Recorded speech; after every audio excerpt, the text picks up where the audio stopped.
मैं सबसे पहले आप सबका आभारी हूं कि आपने मेरी बातचीत के लिए यहां मुझे मौका दिया। ग्लोबलाइजेशन के बारे में पिछले कुछ वर्षों से एक विज्ञान के विद्यार्थी के नाते समझने की कोशिश कर रहा हूं। मैं मेरे व्याख्यान के शुरू में ही कह दूं कि मैं अर्थशास्त्र का विद्यार्थी नहीं रहा। इकोनॉमिक्स मैंने कभी पढ़ा नहीं। मैनेजमेंट के बारे में मैं बहुत जानता नहीं। ये सारी दुनिया में जो इंटरनेशनल लेवल पे चलता है, एग्रीमेंट्स होते हैं, ट्रेड होता है, उसके बारे में बहुत गहराई से मेरा अध्ययन नहीं है। लेकिन एक ईमानदार विद्यार्थी के नाते समझने की कोशिश कर रहा हूं कि ये हो क्या रहा है सारी दुनिया में। पिछले कुछ वर्षों से ये शब्द बहुत चर्चा में है, ग्लोबलाइजेशन, लिबरलाइजेशन, प्राइवेटाइजेशन वगैरह वगैरह, और ना सिर्फ हमारे देश में बल्कि दुनिया के कई देशों में। लैटिन अमेरिका के देशों में भी मैं देखता हूं यही globalisation, liberalisation, marketisation, privatisation. Europe के देशों में भी कई देशों में सुनता हूं, खासकर पुर्तगाल जैसे देशों में जो बहुत गरीब हैं, उनके देशों में भी यही शब्द है। साउथ ईस्ट एशिया में भी देख रहा हूं कि इसी तरह के शब्द हैं चर्चा में। और सबसे बड़ा उदाहरण मेरे सामने है सोवियत संघ का, तथाकथित सोवियत संघ का। यहां भी ग्लोबलाइजेशन चला था 1986 में। वहां जब ग्लोबलाइजेशन चला था तो शब्द था ग्लास और पेरेस्ट्रोइका। ग्लासनोस्ट पेरेस्ट्रोइका माने लिबरलाइजेशन। तो उनके यहां भी चला और हमारे यहां भी चल रहा है। तो दुनिया के दूसरे देशों में क्या हुआ और हमारे यहां क्या हुआ है, उसके बारे में थोड़ी सी बातें आपसे शेयर करने की कोशिश करूंगा। लैटिन अमेरिका के देशों में ग्लोबलाइजेशन हमारे यहां से 20 साल पहले शुरू हुआ। 70s के बाद से लैटिन अमेरिका के कई देशों में ग्लोबलाइजेशन शुरू हुआ और 80s में आते आते बहुत जोर पकड़ गया। ये ग्लोबलाइजेशन का जो एक पैकेज है, एक तरह का प्रेस्क्रिप्शन है, ये अगर वहां की सरकारों ने अपने इंट्यूशन से तैयार किया होता तो समझ में आता। एक्चुअली ये पूरा का पूरा पैकेज जो है डिक्टेटेड है। ये ग्लोबलाइजेशन और लिबरलाइजेशन का जो पैकेज है वो वर्ल्ड बैंक और IMF के कुछ लोग हैं, और वहां कुछ एक लॉबी है, कुछ अर्थशास्त्रियों का एक तरह का स्कूल है, एक तरह के थॉट्स हैं। वहां से निकला हुआ ये पैकेज है। तो वहां क्या होता है, कुछ खास तरह की चीजें हैं, जैसे ग्लोबलाइजेशन आप कब करेंगे और कब आप ग्लोबलाइज नहीं है। मैं कभी कभी हंसता हूं अपने आप पे कि शायद 91 के पहले हम ग्लोबल नहीं थे, आफ्टर 91 हम ग्लोबल हो गए। तो ग्लोबल कैसे हो गए? हमने हमारी करेंसी का डिवैल्यूएशन करवा लिया। मनमोहन सिंह साहब आए, उन्होंने कहा कि ग्लोबलाइजेशन के लिए बहुत जरूरी है कि हिंदुस्तान की करेंसी का डिवैल्यूएशन होना चाहिए। तो एक दिन किया, फिर दूसरे दिन अखबार में स्टेटमेंट आया कि बस बहुत हो गया, अब नहीं करने वाले। तीसरे दिन फिर कर दिया। माने ये एक अजीब सी बात है कि एक बड़ा अर्थशास्त्री मनमोहन सिंह के कैलिबर का एक दिन कहता है 2 जुलाई को कि मैं कुछ करूंगा, 12-13%, इससे ज्यादा नहीं करने वाला। 3 जुलाई को अखबार में स्टेटमेंट आता है कि 12-13% से ज्यादा नहीं होने वाला। फिर 4 जुलाई को पता चला कि 23% हो गया। तो ये डायरेक्ट हुआ, और इनडायरेक्ट जो चला अगर उसको जोड़ दिया जाए तो 30-35% से ऊपर चला गया उसी समय में 91 में। तो पहले जब हमने डिवैल्यूएशन नहीं किया था तो शायद हम ग्लोबल नहीं थे, जब हमने डिवैल्यूएशन कर दिया तो हम ग्लोबल हो गए। फिर एक दूसरा उन्होंने प्रेस्क्रिप्शन दिया कि अभी आप और ज्यादा ग्लोबल होने वाले हैं तब जब आप इंपोर्ट ड्यूटीज खत्म करिए अपने। तो इंपोर्ट ड्यूटीज खत्म कर दिए तो मान लिया कि और ज्यादा ग्लोबल हो गए। तीसरी बात आई प्रेस्क्रिप्शन में कि आप अपने जो सोशल एक्सपेंडिचर हैं उनको लगातार कम करते चले जाइए। सरकार को सोशल एक्सपेंडिचर करने की कोई जरूरत नहीं होती है। एजुकेशन पे पैसा खर्च कम करना करिए, हेल्थ पे कम करिए, हाइजीन की प्रॉब्लम कम करिए, सैनिटेशन पे पैसा खर्च मत करिए, वगैरह वगैरह।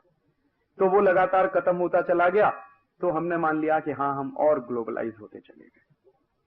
फिर एक दिन ऐसा आया, मनमोहन सिंह का मैंने लेक्चर सुना, उन्होंने कहा कि अभी और ग्लोबल होने के लिए हमको फॉरेन फाइनेंशियल इंस्टीट्यूट्स को हिंदुस्तान में खुलकर आने देना चाहिए। जब तक वो नहीं आएंगे तब तक इस देश में ग्लोबलाइजेशन पूरा नहीं होगा। तो वो भी कर दिया हमने। तो विदेशी पूंजी निवेशकों के लिए हिंदुस्तान का दरवाजा खुल गया, सट्टा बाजार और शेयर बाजार का दरवाजा खुल गया। तो मान लिया हमने कि हम और ज्यादा ग्लोबल होते चले गए, और ये करते करते आज 1997 में हम आके खड़े हैं। देखें तो सही ऑब्जेक्टिवली कि हुआ क्या पिछले 5-6 वर्षों में इस देश में। जो कुछ हुआ है पिछले 5-6 वर्षों में, उसके बारे में सरकार क्या कहती है वही मैं आपसे शेयर करूंगा। मैंने कुछ प्रश्न पूछवाए थे पार्लियामेंट में, लोकसभा में, इस ग्लोबलाइजेशन के मद्देनजर रखते हुए। ग्लोबलाइजेशन के कुछ तर्क हैं। जैसे पहला तर्क है कि आपको कैपिटल की बहुत जरूरत है, हिंदुस्तान में कैपिटल की बहुत कमी है, और जब तक विदेशी पूंजी नहीं आएगी, फॉरेन कैपिटल नहीं आएगा, फॉरेन इन्वेस्टमेंट नहीं होगा, एफडीआई नहीं आएगा, तब तक इस देश का भला नहीं होने वाला। ठीक है, विदेशी पूंजी की बात। दूसरी बात ये कही जाती है कि इस देश में टेक्नोलॉजी की बहुत कमी है। तो टेक्नोलॉजी तभी आएगी जब आप एफडीआई के लिए दरवाजा खोलेंगे, फॉरेन इन्वेस्टमेंट आएगा, तो टेक्नोलॉजी आएगी इस देश में। तीसरी बात इस देश में कही जाती है कि आपका एक्सपोर्ट बहुत कम है, तो जब तक मल्टीनेशनल्स नहीं आएंगे तब तक आपके देश का एक्सपोर्ट नहीं बढ़ने वाला है, तो इसलिए आप उनको खुलकर खेलने की छूट दीजिए, उनके ऊपर कोई पाबंदी मत लगाइए। चौथा तर्क है इस देश में बेरोजगारी की बहुत कमी है, तो विदेशी कंपनियां आएंगी, फॉरेन कंपनीज आएंगी इस देश में, तो एम्प्लॉयमेंट बढ़ेगा। और कुछ 2-3 तर्क और हैं, जैसे सस्टेनेबल हो जाएगी हमारी इकोनॉमी वगैरह वगैरह। इन्हीं तर्कों को ऑब्जेक्टिवली मैं पिछले 5-6 साल से फॉलो कर रहा हूं। जैसे मैंने पार्लियामेंट में एक क्वेश्चन पूछवाया लोकसभा में एक एमपी के माध्यम से कि सरकार से जरा पूछिए कि 91 के बाद जब से ग्लोबलाइजेशन शुरू हुआ है और अप टू जून 1997 कितना फॉरेन इन्वेस्टमेंट आया है देश में। तो सरकार का जवाब है पार्लियामेंट में कि हमने फॉरेन इन्वेस्टमेंट के जो एमओयू साइन किए हैं, जो प्रपोजल साइन किए हैं, फॉरेन इन्वेस्टमेंट प्रमोशन बोर्ड जो बनाया सरकार ने, उसके माध्यम से जो प्रपोजल साइन हुए हैं, मेमोरेंडम ऑफ अंडरस्टैंडिंग्स जो हुए हैं, वो करीब 94,000 करोड़ के हैं। 94,000 करोड़ की पूंजी के एमओयू साइन हुए हैं। ये जवाब आया। तो मैंने कहा ये तो बहुत मिसलीडिंग है। माने ये आप किसको बेवकूफ बनाना चाहते हैं? एमपीज तो बेवकूफ हो सकते हैं जो मान लेंगे कि हाँ 94,000 करोड़ के एमओयू साइन हो गए हैं। मैंने फिर दूसरा क्वेश्चन किया, उस एमपी को कहा कि अभी बात बनी नहीं है, पूरा जवाब नहीं है, ये झूठ बोल रहे हैं। आप इनसे ये पूछिए कि एक्चुअल इनफ्लो कितना है। 94,000 करोड़ के तो आपने एमओयू साइन कर दिए हैं, लेकिन पूंजी आई कितनी है, वास्तव में कितनी पूंजी आ गई है इस देश में? तो जब स्पेसिफिक और बनाया क्वेश्चन को तो ये घबरा गए और जवाब नहीं देने, और बहुत शायद ऐसे जवाब नहीं देंगे। तो कई पार्टीज के एमपीज को लगा दिया एक ही सवाल पर कि आप एक ही सवाल पूछिए कि एक्चुअल इनफ्लो कितना है 91 से 97 के बीच में। तो बड़े मुश्किल से फाइनेंस मिनिस्टर ने जवाब दिलवाया पार्लियामेंट में, और उनका जवाब है कि एक्चुअल इनफ्लो है 19,700 करोड़ रुपीस के आसपास। माने 94,000 करोड़ के प्रपोजल साइन हुए हैं, एमओयू साइन हुए हैं, लेकिन पूंजी कितनी आई है? मुश्किल से 20,000 करोड़ की पूंजी आई है। और ये डॉलर टर्म्स में नहीं कह रहा हूं, मैं रुपए में कह रहा हूं। और ये मेरा जवाब नहीं है, ये पार्लियामेंट में फाइनेंस मिनिस्टर का दिया हुआ जवाब है। और ये पूंजी आई कितने साल में है? 1991 से लेके 1997 के बीच में, माने 6 साल में इतना हंगामा करने के बाद 20,000 करोड़ रुपया आया है। और ये जो 20,000 करोड़ आया है ये है क्या? एक्चुअली ये ज्यादा इसमें जो है वो फाइनेंशियल कैपिटल है। और फाइनेंशियल कैपिटल कभी भी किसी देश में प्रोडक्टिविटी नहीं बढ़ाया करता। फाइनेंशियल कैपिटल से कभी किसी देश में कारखाने नहीं लगा करते। फाइनेंशियल कैपिटल से कभी किसी देश में उत्पादन नहीं बढ़ता। फाइनेंशियल कैपिटल से कभी एम्प्लॉयमेंट जनरेट नहीं होता। फाइनेंशियल कैपिटल से कभी इकोनॉमी में कोई असर नहीं आता। फाइनेंशियल कैपिटल तो आता है शेयर बाजार में शेयरों का दाम बढ़ाने के लिए, या सट्टा बाजार में शेयरों का दाम बढ़ाने के लिए। तो ये जो 20,000 करोड़ की पूंजी आई है इस देश में 1991 से 97 के बीच में, इसमें ज्यादा हिस्सा फाइनेंशियल या फिनेंशियल कैपिटल का है। और ये जो फाइनेंशियल कैपिटल होता है वो आज आपके मार्केट में है, कल हो सकता है सिंगापुर चला जाए, परसों हो सकता है न्यूयॉर्क चला जाए, एक दिन बाद हो सकता है टोक्यो चला जाए, माने जहां उनको लगेगा वहां चला जाएगा। वो आप ही के देश में रहेगा, इसकी कोई गारंटी नहीं है। और दूसरी तरफ मैंने देखा कि इस देश में 20,000 करोड़ की पूंजी इतना हंगामा करने के बाद, इतना ढोल पीटने के बाद, इतने बड़े बड़े क्लीशेज इस्तेमाल करने के बाद आई 1991 से 97 के बीच में, तो हमारे देश में पूंजी की क्या स्थिति है?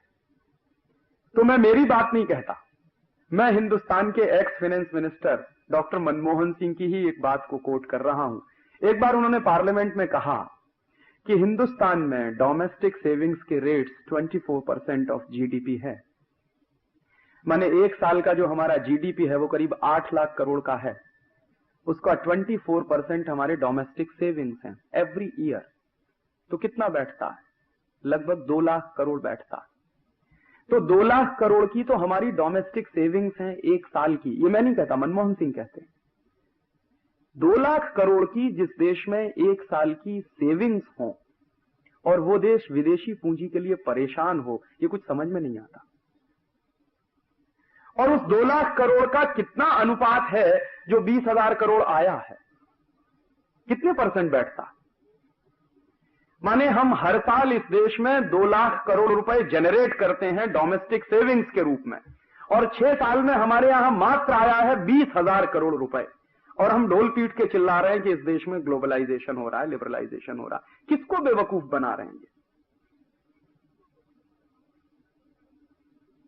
और इसी के बाद जब दूसरे हिस्से की बात करना शुरू करिए कि ये जो 20,000 करोड़ आ भी गया है आपके देश में, तो चला कितना गया? क्योंकि विदेशी पूंजी आती है वो आपके फायदे के लिए नहीं आती है, वो उनके फायदे के लिए आती है। और दुनिया में कोई भी देश इतना बेवकूफ नहीं है जो आपके फायदे के लिए अपनी पूंजी आपके देश में आके लगा देगा।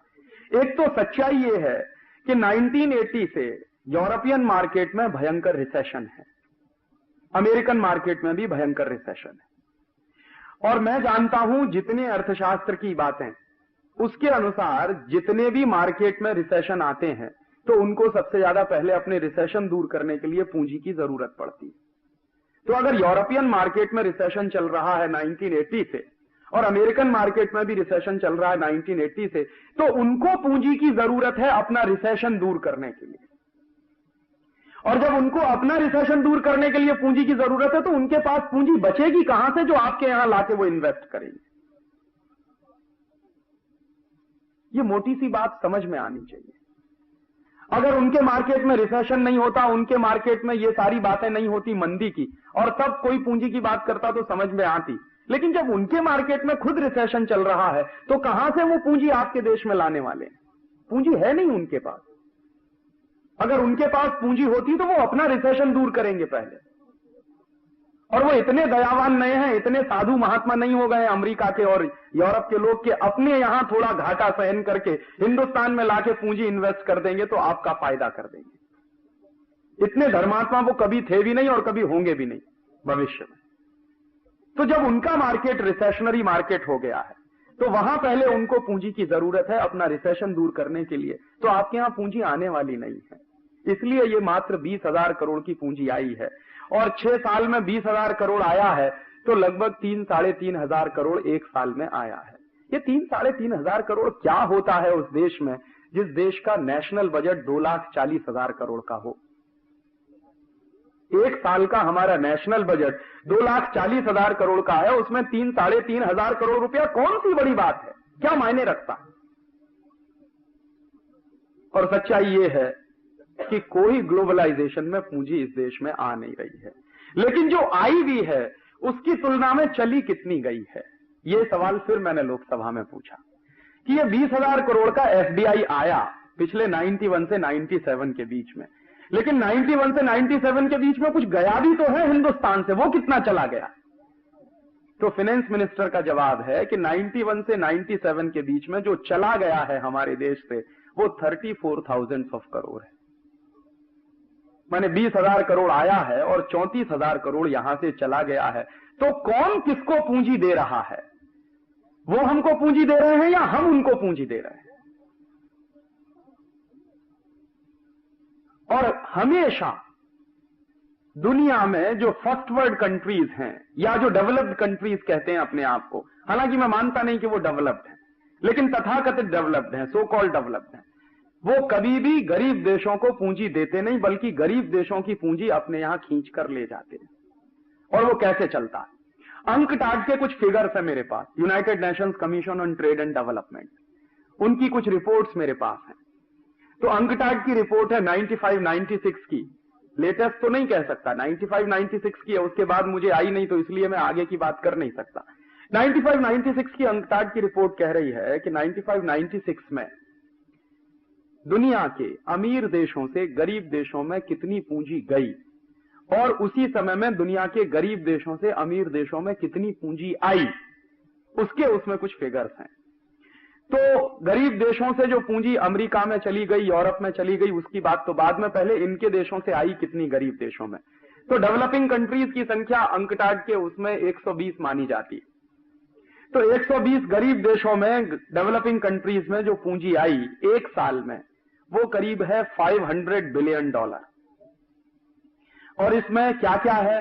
फॉरेन डायरेक्ट इन्वेस्टमेंट है, फॉरेन लोन है, फॉरेन एड है, तीनों चीजें हैं।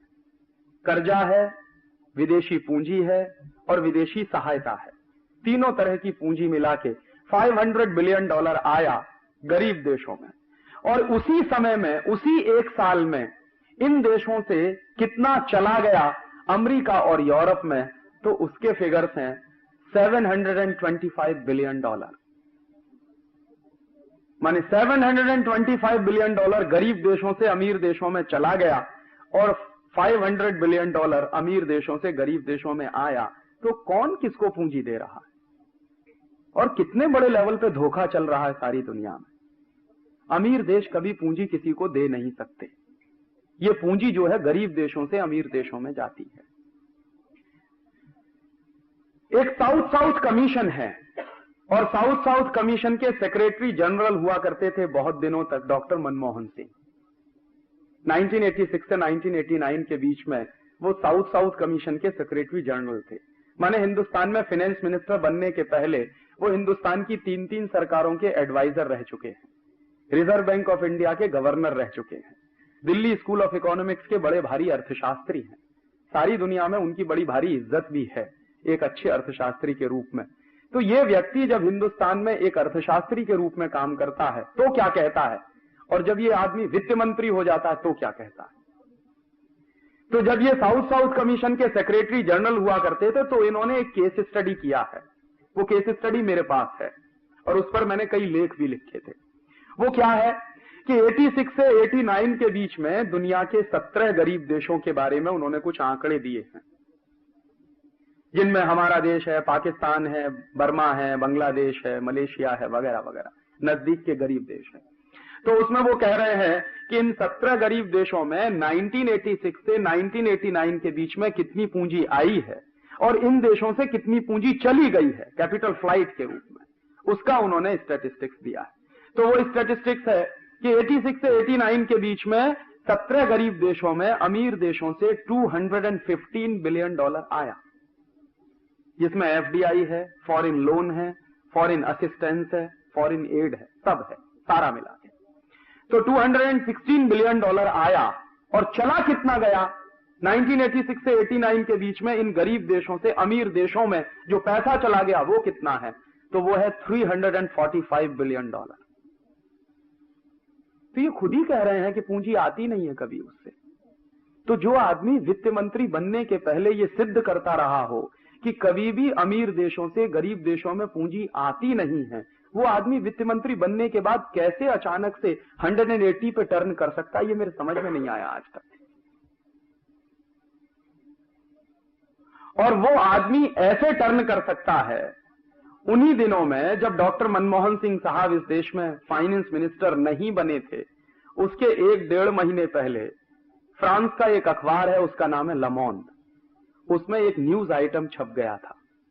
क्या न्यूज आइटम था हिंदुस्तान में कोई भी पार्टी सत्ता में आए, doctor Manmohan Singh will be the next finance minister of India. ये बात मैं कह रहा हूं मई 1991, और मई 1991 में इलेक्शन नहीं हुआ था, इलेक्शन का प्रोसेस चल रहा था। राजीव गांधी जिंदा थे, उनकी मृत्यु 20 मई 1991 को हुई है।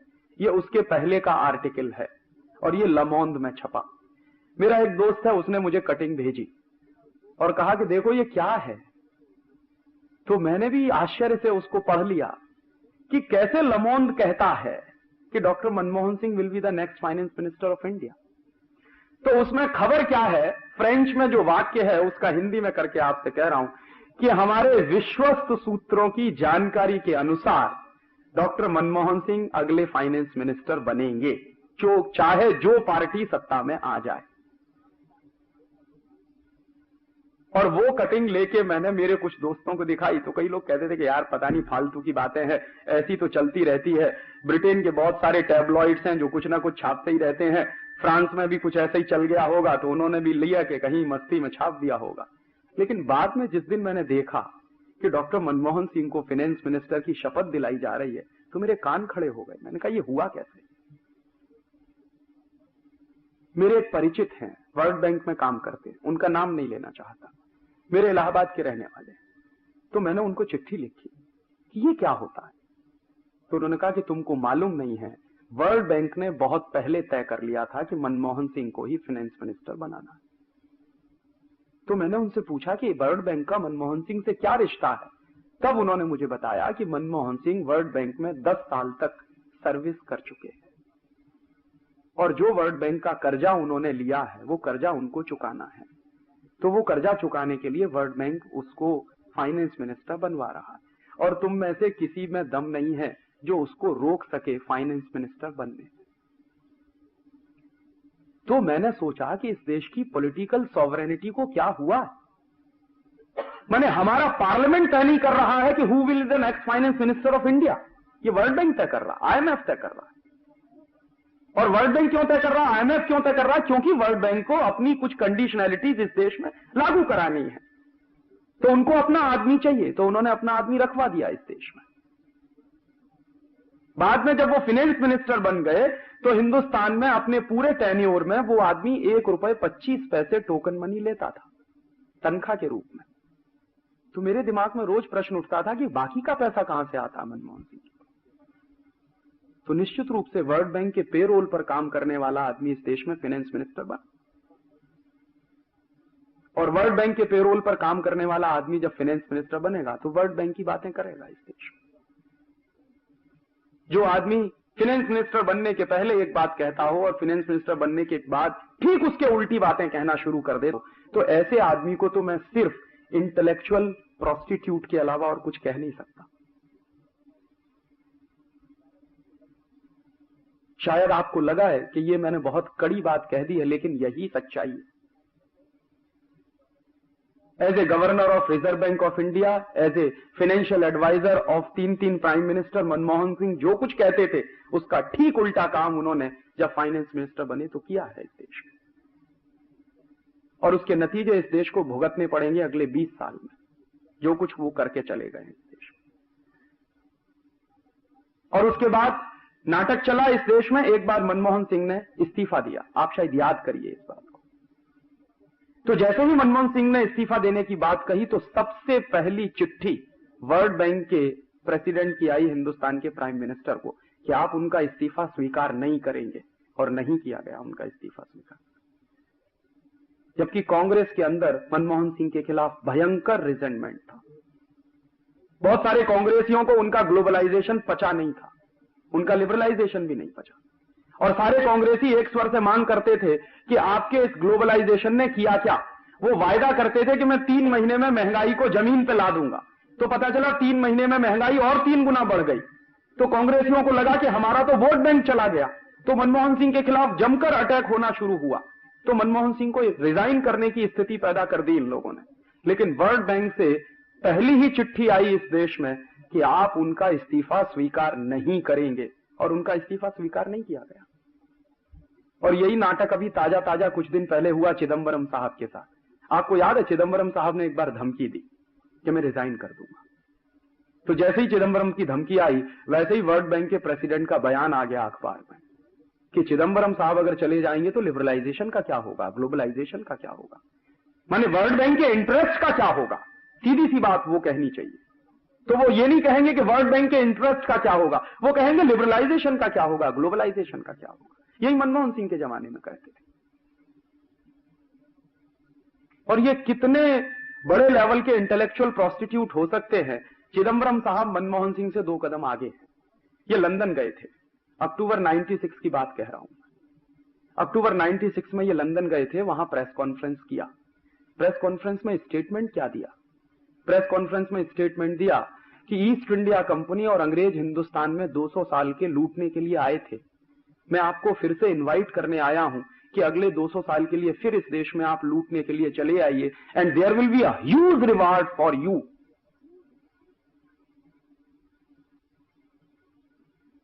क्या कहें इसको, सिवाय ट्रेटर के दूसरा कोई शब्द मुझे मिलता नहीं जो मैं चिदंबरम के लिए इस्तेमाल करूं। कि एक ऐसा व्यक्ति इस देश में फाइनेंस मिनिस्टर है जो लंदन में जाके कहता है कि ईस्ट इंडिया कंपनी 200 साल के लिए आई थी और आपने हमको लूटा। मैं आपको दोबारा निमंत्रण देने आया हूं कि अगले 200 साल के लिए फिर आ जाइए और लूट कर ले जाइए इस देश में।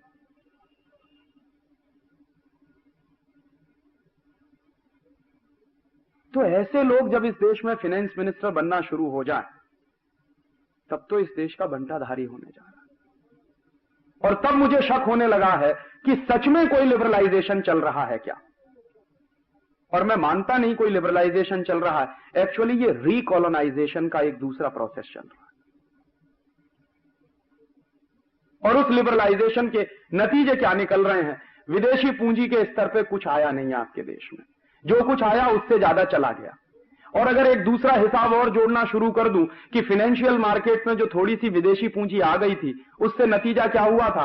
100-150 रुपए वाला शेयर 1500 में पहुंच गया था, 2000 में पहुंच गया था। जिसको देखो वो शेयर खरीदने के लिए पागल था इस देश में। मुझे वो दिन याद है कि मेरे घर के सामने जो पान बेचता है इलाहाबाद में, वो रोज सवेरे सवेरे आता था, मुझसे पूछता था कि राजीव भाई आज एसीसी का दाम क्या है। तो मैं कहता था भाई तुमको क्या लेना देना एसीसी के? नहीं मैंने एसीसी खरीदा। मैंने कहा कहां से तुम्हारे पास पैसा आ गया? कि बीवी के गहने गिरवी रखे हैं, मैंने एसीसी खरीदा। क्या होने वाला है? कहने लगा आप तो बेवकूफ आदमी, आपको मालूम नहीं मैं रातों रात लखपति होने जा रहा हूं। आज ये 1500 का है, कल 2000 का हो जाएगा, फिर 3000 का हो जाएगा, फिर 3500 का हो जाएगा। आप देखिए रातों रात लखपति हो जाऊंगा मैं। और ऐसे हिंदुस्तान में बहुत इंटेलिजेंट लोग थे जिन्होंने अपनी फैक्ट्रियां बंद करके शेयर बाजार में पैसा लगा दिया, जिन्होंने बीवी के गहने गिरवी रख के शेयर बाजार में पैसा लगा दिया, जिन्होंने मारुति की कार गिरवी रख के शेयर बाजार में पैसा लगा दिया। और मनमोहन सिंह उस समय चिल्ला रहे थे कि देखिए ग्लोबलाइजेशन का नतीजा निकल रहा है, इकोनॉमी बूम कर रही है। माने शेयरों के दाम बढ़ रहे हैं, तो मनमोहन सिंह कहते थे कि इकोनॉमी बूम कर रही है। कोई भी रद्दी से रद्दी अर्थशास्त्री इस बात को कह नहीं सकता कि शेयरों के दाम बढ़ने से कंपनियों की अपनी प्रोडक्टिविटी पे कोई गहरा असर पड़ रहा है क्या। ये जरूरी नहीं है कि जिस कंपनी के शेयर के दाम बढ़ रहे हो वो कंपनी बहुत अच्छा रिजल्ट दे रही हो, ये बिल्कुल जरूरी नहीं है। ये बहुत बार इन्फ्लेटेड होती हैं चीजें। लेकिन मनमोहन सिंह जैसा आदमी जब पार्लियामेंट में यह तर्क देता था कि देखिए मैंने जो लिबरलाइजेशन किया, जो ग्लोबलाइजेशन किया, उससे शेयर बाजार में इतना तेज उछाल आया है, एक दिन पता चला कि बुलबुला फट गया। गुब्बारे में जितनी हवा भरी थी वो सब फट गई। तो पता चला कि 2500-3000 पे बिकने वाला शेयर जमीन पे आके गिरा 100 रुपए में, 150 रुपए में, 200 रुपए में, कोई खरीदने को तैयार नहीं। हिंदुस्तान की पार्लियामेंट ने एक कमेटी बताई, पार्लियामेंट्री कमेटी बिठाई गई रामनिवास मिर्धा की अध्यक्षता में। उन्होंने काम किया, 2-3 महीने में रिपोर्ट आई कि ये जो विदेशी पूंजी को हमने छोड़ दिया शेयर बाजार में आने के लिए, वो जो खोल दिया हमने शेयर बाजार में आने के लिए, उसी का नतीजा निकला कि उन्होंने पहले शेयरों के दाम बढ़ा दिए और हिंदुस्तान के लोगों ने क्या किया कि अपने खून पसीने की कमाई को शेयर बाजार में झोंक दिया ले जाके।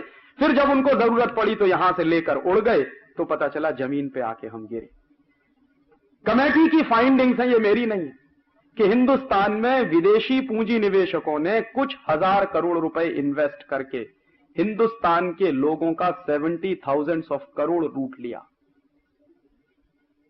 इतनी बड़ी डकैती आपके देश में पड़ गई और आपने किसी ने FIR तक दर्ज नहीं कराई। और बड़े बड़े इंटेलिजेंट लोग जो अपने आप को 30 मारखा कहते थे, जो कहते थे कि शेयर बाजार की नब्ज तो हमारी टिप्स पे रखी हुई है, वो सब मुंह छुपा के पता नहीं कहां दुबक गए, नजर नहीं आते। इसी देश में हुआ ग्लोबलाइजेशन और लिबरलाइजेशन के नाम पर कि एक एक कंपनी आई जिसने 400 करोड़ मार्केट से उठा लिया, पता चला कि वो कंपनी आज कहीं है भी नहीं। जिस कंपनी ने कभी नट बोल्ट नहीं बनाया, जिन्होंने कभी प्रोडक्शन के क्षेत्र में कोई एक नए पैसे का काम नहीं किया, वो आए और मार्केट से 420 करोड़ उठा ले गए, कोई 480 करोड़ उठा ले गया, कोई 500 करोड़ उठा ले गया, कोई 1000 करोड़ उठा ले। माने लूट की खुली छूट मची हुई थी, कोई कानून नहीं था, कोई रोक नहीं थी, कोई गाइडलाइंस नहीं थी। मनमोहन सिंह साहब यही चिल्ला रहे थे कि देखिए इकोनॉमी में तरक्की हो रही है इस देश में। मालूम नहीं था कि इस देश के लोगों की जेब काटी जा रही है। और अंत में पता चला कि हमको जो नुकसान हुआ है वो कितना हुआ है। देश के लोगों के खून पसीने की कमाई का 70,000 करोड़ रुपया डूब गया इस शेयर बाजार में। जो वापस आएगा किसी को कुछ पता नहीं। और मैं पूछता हूं कि ऐसे समय में मनमोहन सिंह को ला के चौराहे पे कम से कम 2-4 बातें पूछ तो लेनी चाहिए कि एक जमाने में आप चिल्लाया करते थे पार्लियामेंट के अंदर कि देखिए ये मेरे लिबरलाइजेशन का कमाल है कि शेयर बाजार चढ़ रहा है, फिर क्या हुआ इसमें, क्यों डूब गया 70,000 करोड़ रुपया, कौन जिम्मेदार है इसका? किसी की अकाउंटेबिलिटी बनती है कि नहीं इस देश में? किसी की अकाउंटेबिलिटी नहीं बनी। और उसी कमेटी ने जो रिकमेंडेशंस किए थे मनमोहन सिंह को कि ये सारा तमाशा सिटी बैंक के इशारे पर हुआ, हर्षद मेहता तो उसमें सिर्फ एक कठपुतली की तरह से काम करता रहा। ये मैं नहीं कहता, पार्लियामेंट्री कमेटी की फाइंडिंग्स हैं। और कमेटी ने ये रिकमेंडेशंस किए कि सिटी बैंक ऑफ इंडिया को हिंदुस्तान से बिस्तर बांध के भगा देने की जरूरत है। तो मनमोहन सिंह ने स्टेटमेंट किया कि नहीं, हम सिटी बैंक ऑफ इंडिया को अगर भगा देंगे तो गलत सिग्नल्स जाएंगे दुनिया में। माने चोर को चोर नहीं कह सकते हम, डकैत को डकैत नहीं कह सकते हम, क्योंकि हमारे सिग्नल्स गलत चले जाएंगे। कौन सा देश है ये, और कौन सा फाइनेंस मिनिस्टर इस देश को रूल करता है?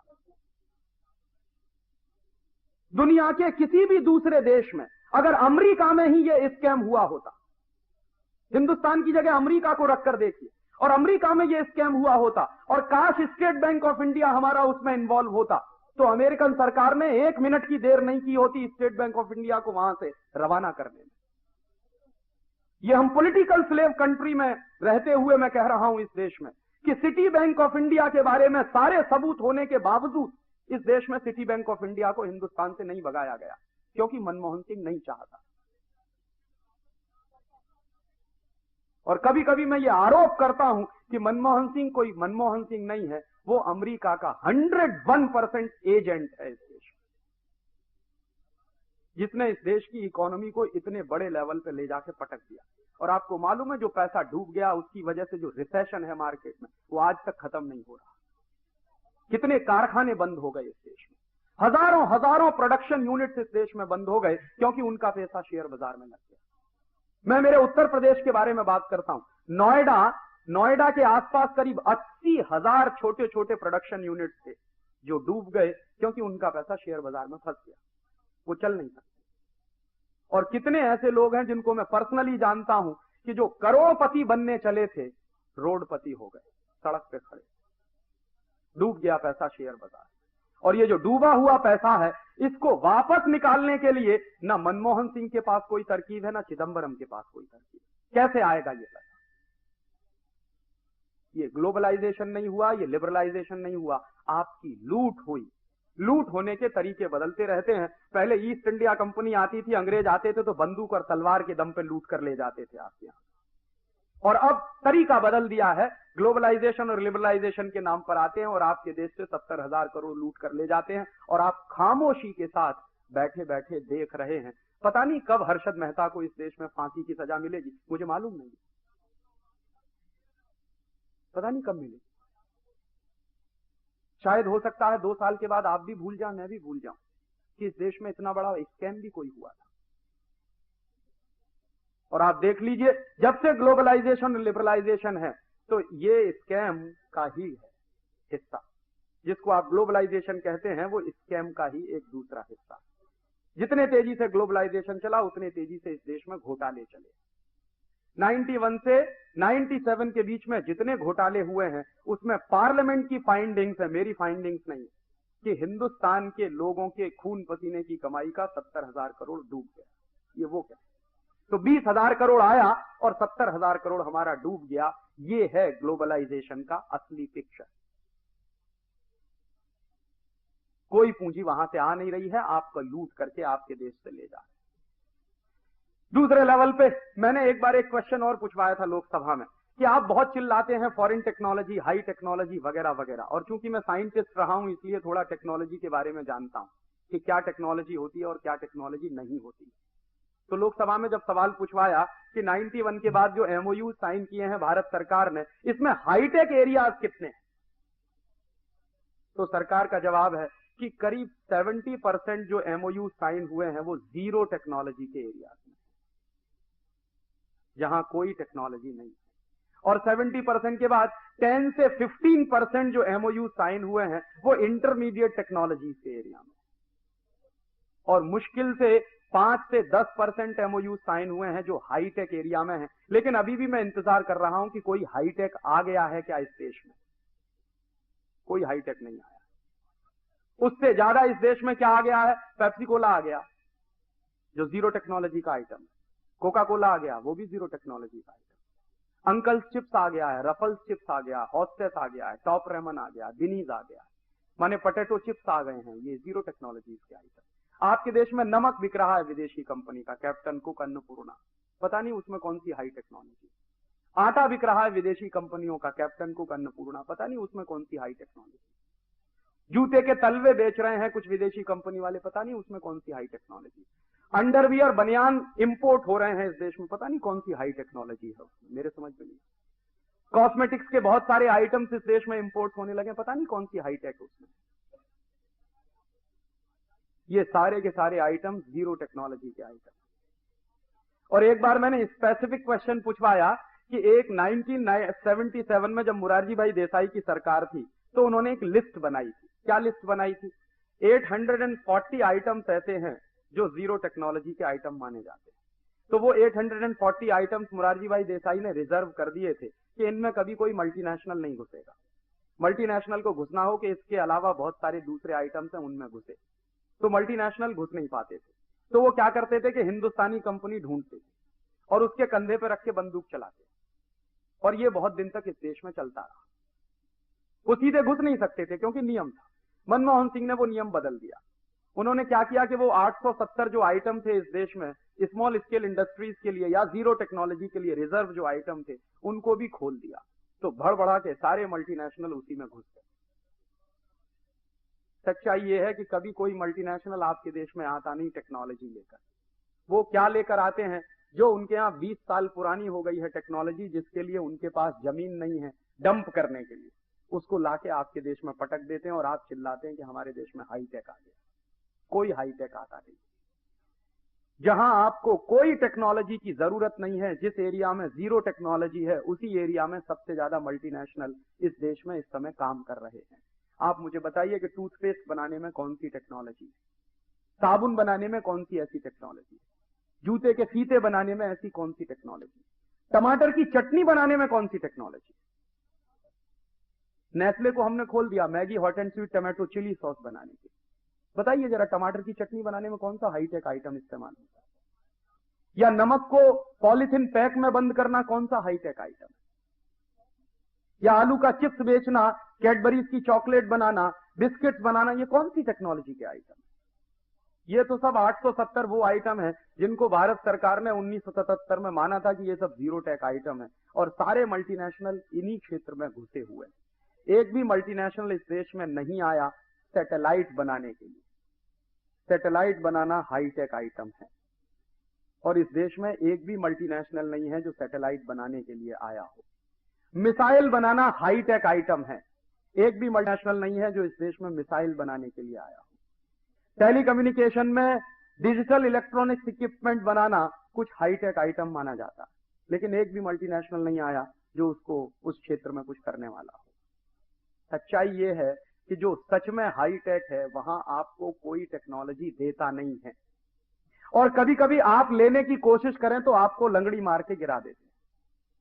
जैसे मैं एक सॉलिड एग्जाम्पल दूं, राजीव गांधी जब प्राइम मिनिस्टर थे तो एक दिन रोते रोते अमेरिका पहुंच गए। ये हमारे देश में भिखारी की बड़ी बुरी आदत है। इस देश का प्राइम मिनिस्टर भी भिखमंगई की तरह से बात करता है। कटोरा लेके पहुंच गए रोनाल्ड रीगन के सामने कि हमको सुपर कंप्यूटर दे दीजिए। इनको बहुत समझाया था इस देश के साइंटिस्टों ने कि आप मत जाइए, बेइज्जती हो जाएगी आप, लेकिन माने नहीं, क्योंकि धुन थी कि हिंदुस्तान को 21st सेंचुरी में ले जाएंगे। जैसे उन्हीं के ले जाने पे जाएगा, ये देश अपने तरीके से जाने वाला नहीं था 21st सेंचुरी।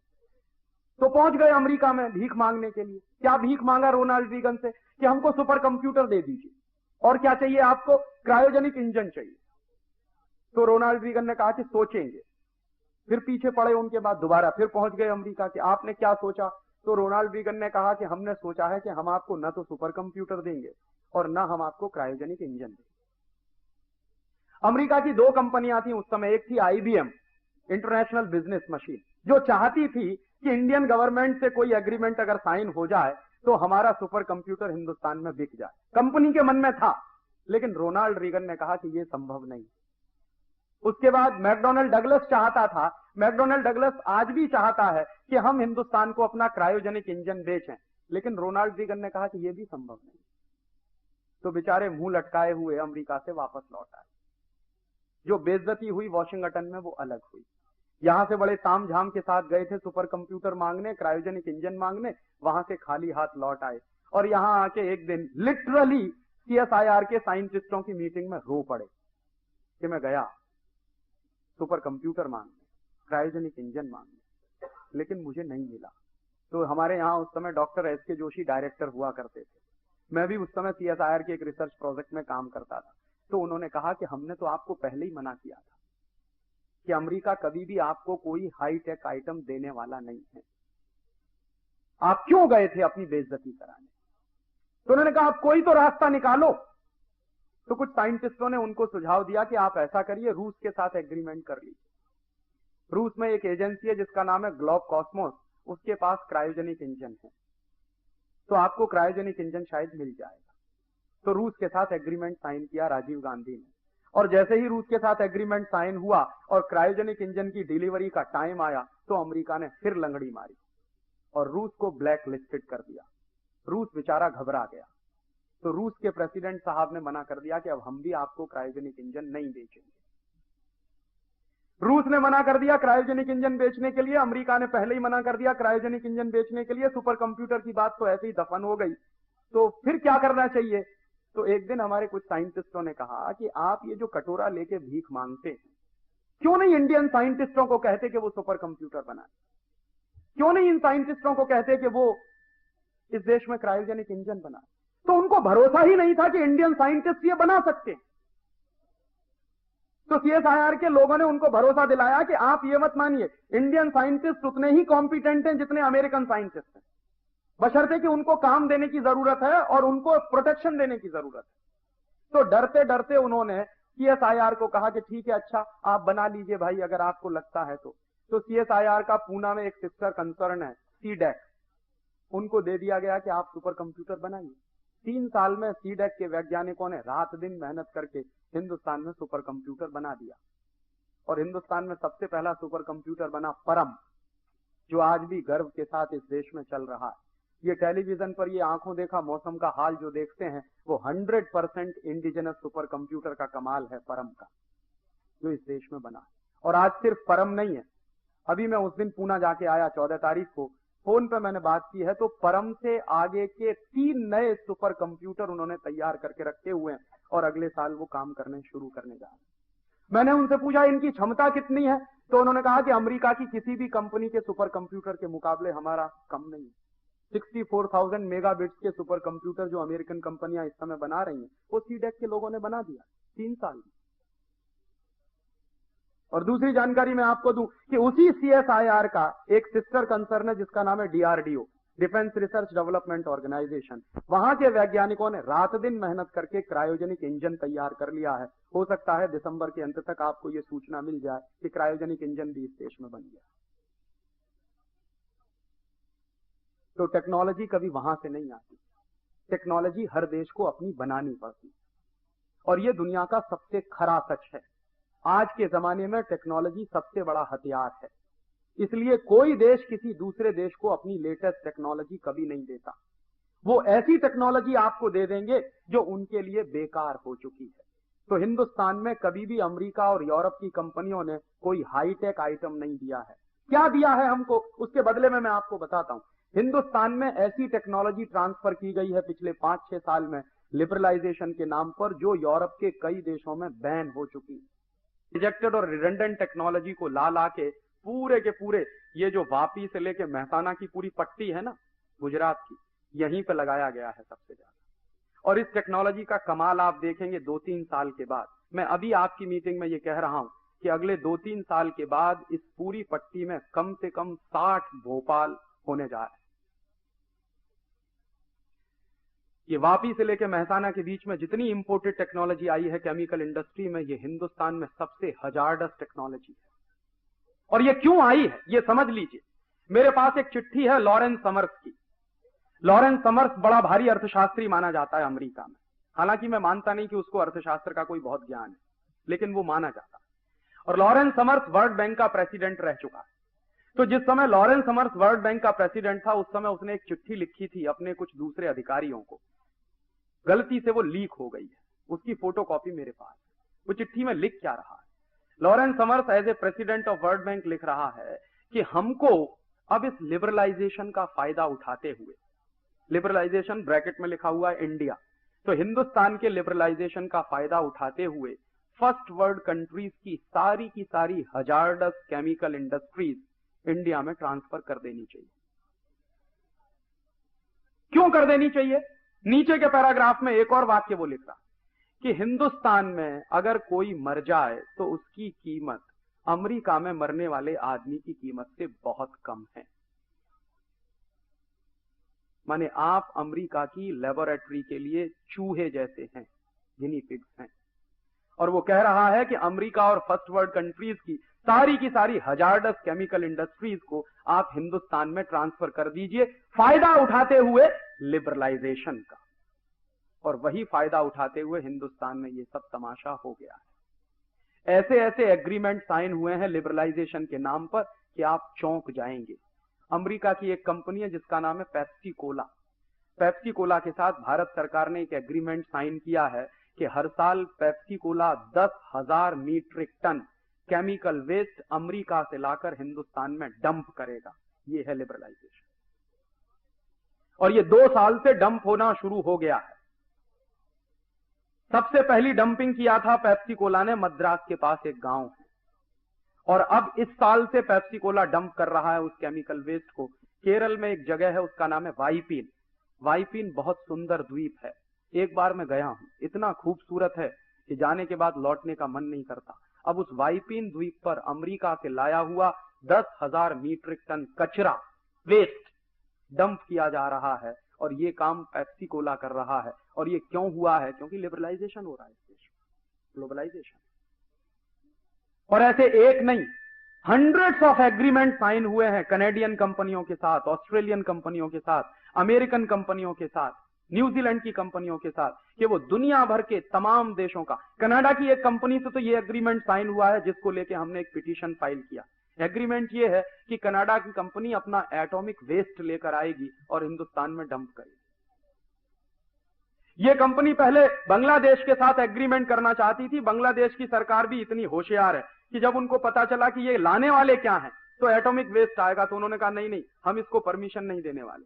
जो एग्रीमेंट बांग्लादेश की सरकार ने नहीं किया, वो एग्रीमेंट हमारी सरकार ने किया कनाडियन कंपनी के साथ। और ऐसे 100 से ज्यादा एग्रीमेंट साइन हुए हैं जिसमें हर साल इस देश में हजारों मीट्रिक टन कचरा आएगा उनके देश का और इस देश में डंप किया जाएगा। और एक बड़ा ऐतिहासिक दस्तावेज ऐसा ही है मेरे पास। हॉलैंड की एक कंपनी है सीजवॉन वीवी, उसके साथ मनमोहन सिंह ने एक एग्रीमेंट साइन किया था। क्या एग्रीमेंट था? कि हॉलैंड के सुअरों का गोबर 1 करोड़ टन हर साल हिंदुस्तान में लाके डंप किया जाए। ये एग्रीमेंट किया मनमोहन सिंह, और उसके दस्तावेज मेरे पास। क्यों किया है? तर्क क्या था मनमोहन सिंह का? तर्क यह था कि हॉलैंड के सुअरों का जो गोबर है वो क्वालिटी में बहुत अच्छा है। क्यों अच्छा है क्वालिटी में? तो वो तर्क दे रहे थे। जब हमने कहा कि ये आपने क्यों किया, तो एक दिन दिल्ली की एक मीटिंग में उन्होंने इस सवाल पर जवाब देते हुए कहा कि हमने इसलिए ये एग्रीमेंट साइन किया कि हॉलैंड के जो सुअरों का गोबर है वो बहुत अच्छा, क्वालिटी में बहुत अच्छा, और दूसरा क्यों अच्छा है, क्योंकि वहां के सुअर सोयाबीन खाते हैं। तो मैंने सवाल पूछा उनसे उस मीटिंग में कि ये सोयाबीन जाता कहां से, कि हमारे देश से जाता है। कहां से जाता है? मध्य प्रदेश से जाता है। आपको मालूम है इस देश में मध्य प्रदेश को पूरा सोयाबीन का बेल्ट बना दिया इसी ग्लोबलाइजेशन के चक्कर। तो क्या हो रहा है, सोयाबीन के लिए हजारों हजारों हेक्टेयर खेती बर्बाद कर दी गई है।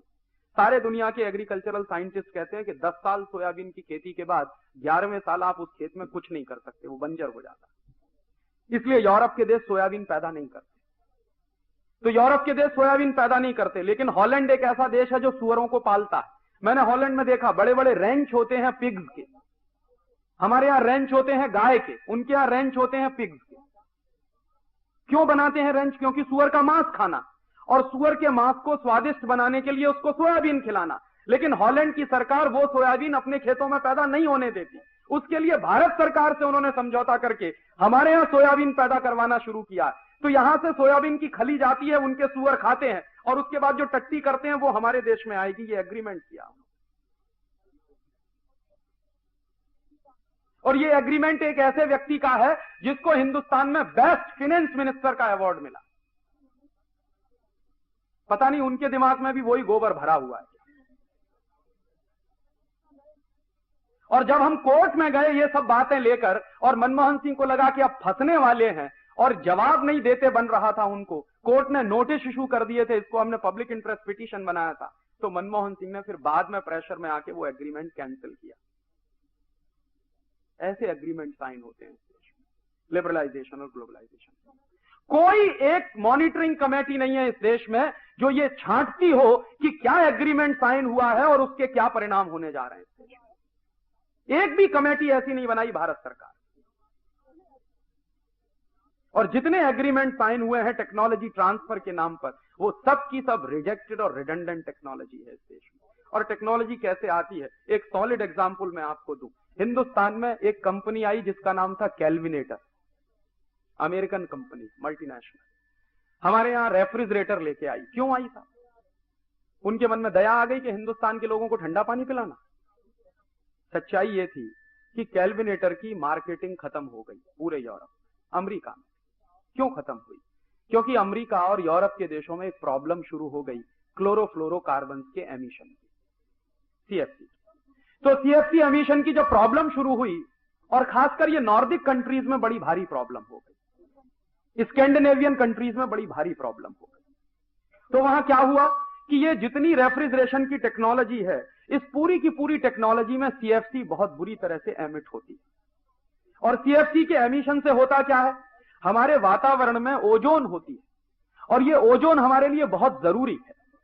ओजोन अगर ना हो पूरे वातावरण में तो हम जिंदा नहीं रह सकते, क्योंकि सूर्य की किरणें जो आती हैं उनमें अल्ट्रा वायलेट रेज होती हैं, और वो अल्ट्रा वायलेट रेज इतनी खतरनाक होती हैं कि आपकी चमड़ी पर अगर सीधे पड़े वो अल्ट्रा वायलेट रेज, तो आपकी चमड़ी जो है जल जाएगी, स्किन कैंसर होने की संभावना बढ़ जाती है।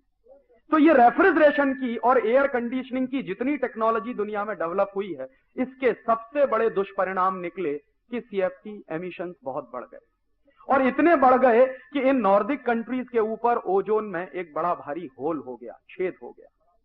तो उनके यहां क्या प्रॉब्लम हुई, गर्मी बढ़ गई, और जैसे ही गर्मी बढ़ी तो बर्फ पिघलना शुरू हो गई। और आपको मालूम है यूरोप में पूरे के पूरे पोर्शन में 1/3 तो सिर्फ बर्फ ही बर्फ है। तो वो बर्फ पिघलना शुरू हुई, और जैसे बर्फ पिघलना शुरू हुई तो नदियों में पानी ज्यादा आने लगा, और पानी ज्यादा आने लगा तो बाढ़ आने लगी। आपको मालूम है साल भर पहले लॉस एंजलिस में बाढ़ आई, जिसमें पूरा का पूरा शहर बह गया। इतना बड़ा मैनेजमेंट था अमेरिका का, कुछ नहीं कर पाया, लॉस एंजलिस में बाढ़ आई। बाद में पता चला कि क्यों आई वो बाढ़, इसलिए आई कि अमेरिका में गर्मी बढ़ गई है, तो बर्फ ज्यादा पिघल रही है, ग्लेशियर्स ज्यादा पिघल रहे हैं, नदियों में पानी बढ़ गया। क्यों बढ़ गया? क्योंकि कार्बन एमिशन है और सीएफसी एमिशन है, दोनों टेम्परेचर इंक्रीज कर रहे हैं। तो इन सारे देशों में एक भयंकर किस्म की घबराहट पैदा हुई, और उस घबराहट के चक्कर में इन्होंने क्या किया, इन 12-13 देशों ने, जो अमीर देश माने जाते हैं, एक समझौता कर लिया क्या समझौता किया कि धीरे धीरे सीएफसी एमिशन हम खत्म करते चले जाएंगे और सन 2000 में तो बिल्कुल टोटली स्टॉप कर देंगे, कार्बन एमिशन भी खत्म कर देंगे और सीएफसी एमिशन भी खत्म कर देंगे। तो संकट हुआ कि सीएफसी एमिशन करने वाली टेक्नोलॉजी का क्या होगा। तो किसी ने उनको कहा कि हिंदुस्तान में ले जाकर डंप कर दो, बहुत अच्छा देश। तो कैलविनेटर वाले यहां आ गए और यहां आके उन्होंने विज्ञापन देना शुरू कर दिया कि रेफ्रिजरेटर घर की शान, बिना रेफ्रिजरेटर के घर में शान ही नहीं। हिंदुस्तान के इडियट्स लोगों ने कभी एक मिनट ये नहीं पूछा कि इस रेफ्रिजरेटर की हमको क्या जरूरत है। यूरोप में, नॉर्डिक कंट्रीज में, स्कैंडिनेवियन कंट्रीज में रेफ्रिजरेशन का सिस्टम आया क्यों? तो सीधी सी बात है, बहुत सूखा हिस्सा है और सूखे हिस्से में भोजन ज्यादा समय तक सुरक्षित नहीं रहता और वहां परंपरा भी कुछ ऐसी है कि सप्ताह में एक दिन भोजन बनाया जाता है। मैं यूरोप के कई देशों में रहा हूं तो मैं देखता था सिर्फ फ्राइडे को भोजन बनाते हैं और बाकी दिन फिर उसी को निकाल निकाल के खाते हैं फ्रीजर में। किसी को फुर्सत ही नहीं है रोज गर्म खाना बनाने की। सब्जियां रोज मिलती नहीं है। मैं फ्रांस में था तो बीन्स अगर लेनी होती थी तो एक दिन मिलती थी हफ्ते में, वो भी इंडिया से जाती थी तब मिलती थी। कॉलीफ्लावर लेना है तो कभी एक दिन मिलता था हफ्ते में। तो हरी सब्जियां मिलती नहीं है, या तो यहां से जाती हैं हिंदुस्तान से, या लैटिन अमेरिका से आती हैं, या अफ्रीका से जाती है। तो अफ्रीका से फल भी जाते हैं बहुत बड़ी मात्रा में। तो वहां क्या होता है कि जो पहले खरीद ले वो घर के अंदर रख ले, उसको बाकी किसी को मिलता नहीं। तो रेफ्रिजरेटर की इसलिए उनको जरूरत थी कि स्टोरेज करके रखना। सप्ताह में 1 या 2 दिन हरी सब्जी मिल पाती है, सप्ताह में 1 या 2 दिन खाना बना पाते हैं, इसलिए खाना बना के भी रख लेंगे, सब्जियां भी इकट्ठी करके रख लेंगे, इसलिए उन्होंने रेफ्रिजरेटर का ईजाद किया। थ्योरी तो हम भी जानते थे, रेफ्रिजरेशन की थ्योरी तो सारी दुनिया में यूनिवर्सल है। थ्योरीज तो हमेशा यूनिवर्सल होती हैं, टेक्नोलॉजी लोकल होती है। तो थ्योरीज तो हम भी जानते थे रेफ्रिजरेशन की। हिंदुस्तान में पिछले 500-700 साल से रेफ्रिजरेशन की थ्योरीज पे बहुत काम होता है। ऐसा नहीं है कि ये देश जानता नहीं, लेकिन हमने कभी रेफ्रिजरेटर बनाया नहीं। क्यों नहीं बनाया? हमको जरूरत नहीं थी। क्यों नहीं जरूरत थी? रोज इस देश में सवेरे भी ताजी सब्जी लीजिए, शाम को भी मिल जाएगी। और मेरे अपने शहर में तो 3 टाइम मिलती है, सवेरे अलग मिलती है, दोपहर को अलग मिलती है, शाम को अलग मिलती है। और दूसरा एक और अद्भुत सिस्टम है, रोज गरम गरम मेरी मां मुझको रोटी बना के खिलाती है। यूरोप में कभी कोई मां नहीं खिलाती अपने बच्चे को गरम गरम रोटी, जानता भी नहीं है कोई रोटी बनाना। तो उनकी प्रॉब्लम थी, इसलिए उन्होंने रेफ्रिजरेटर का ईजाद किया। हम काहे के चक्कर में फंस गए जो हमने अपने घर में खरीद के उसको रख लिया। तो ये क्या होता है कि टेक्नोलॉजी आपकी जरूरत की नहीं है, लेकिन वो टेक्नोलॉजी आपकी जबरदस्ती जरूरत बनाई जाती। और उन्होंने आपके यहां रेफ्रिजरेटर को जरूरत बना के पेश किया, क्योंकि उनको रेफ्रिजरेटर आपके यहां डंप करना था। उनको अपने यहां सीएफसी की प्रॉब्लम से छुटकारा पाना था, उनको अपने यहां एमिशन की प्रॉब्लम से छुटकारा पाना था, इसलिए आपके देश में लाके रेफ्रिजरेटर डंप किया। और वो डंप होने वाली चीज बिकेगी कैसे? तो उसके लिए हैवी एडवर्टीजमेंट उन्होंने किया।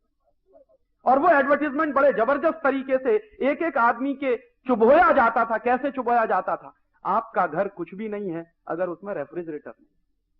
और रोज रोज रात दिन कोई अगर आपको ऐसे ही कोचे कि आपका घर कुछ नहीं है अगर आपके घर में रेफ्रिजरेटर नहीं है, आपका घर बहुत रद्दी है अगर आपके घर में रेफ्रिजरेटर नहीं है, तो घर की शान बढ़ाने के लिए एक न एक दिन तो आप ले ही आएंगे, क्योंकि रोज रोज यही सुन रहे।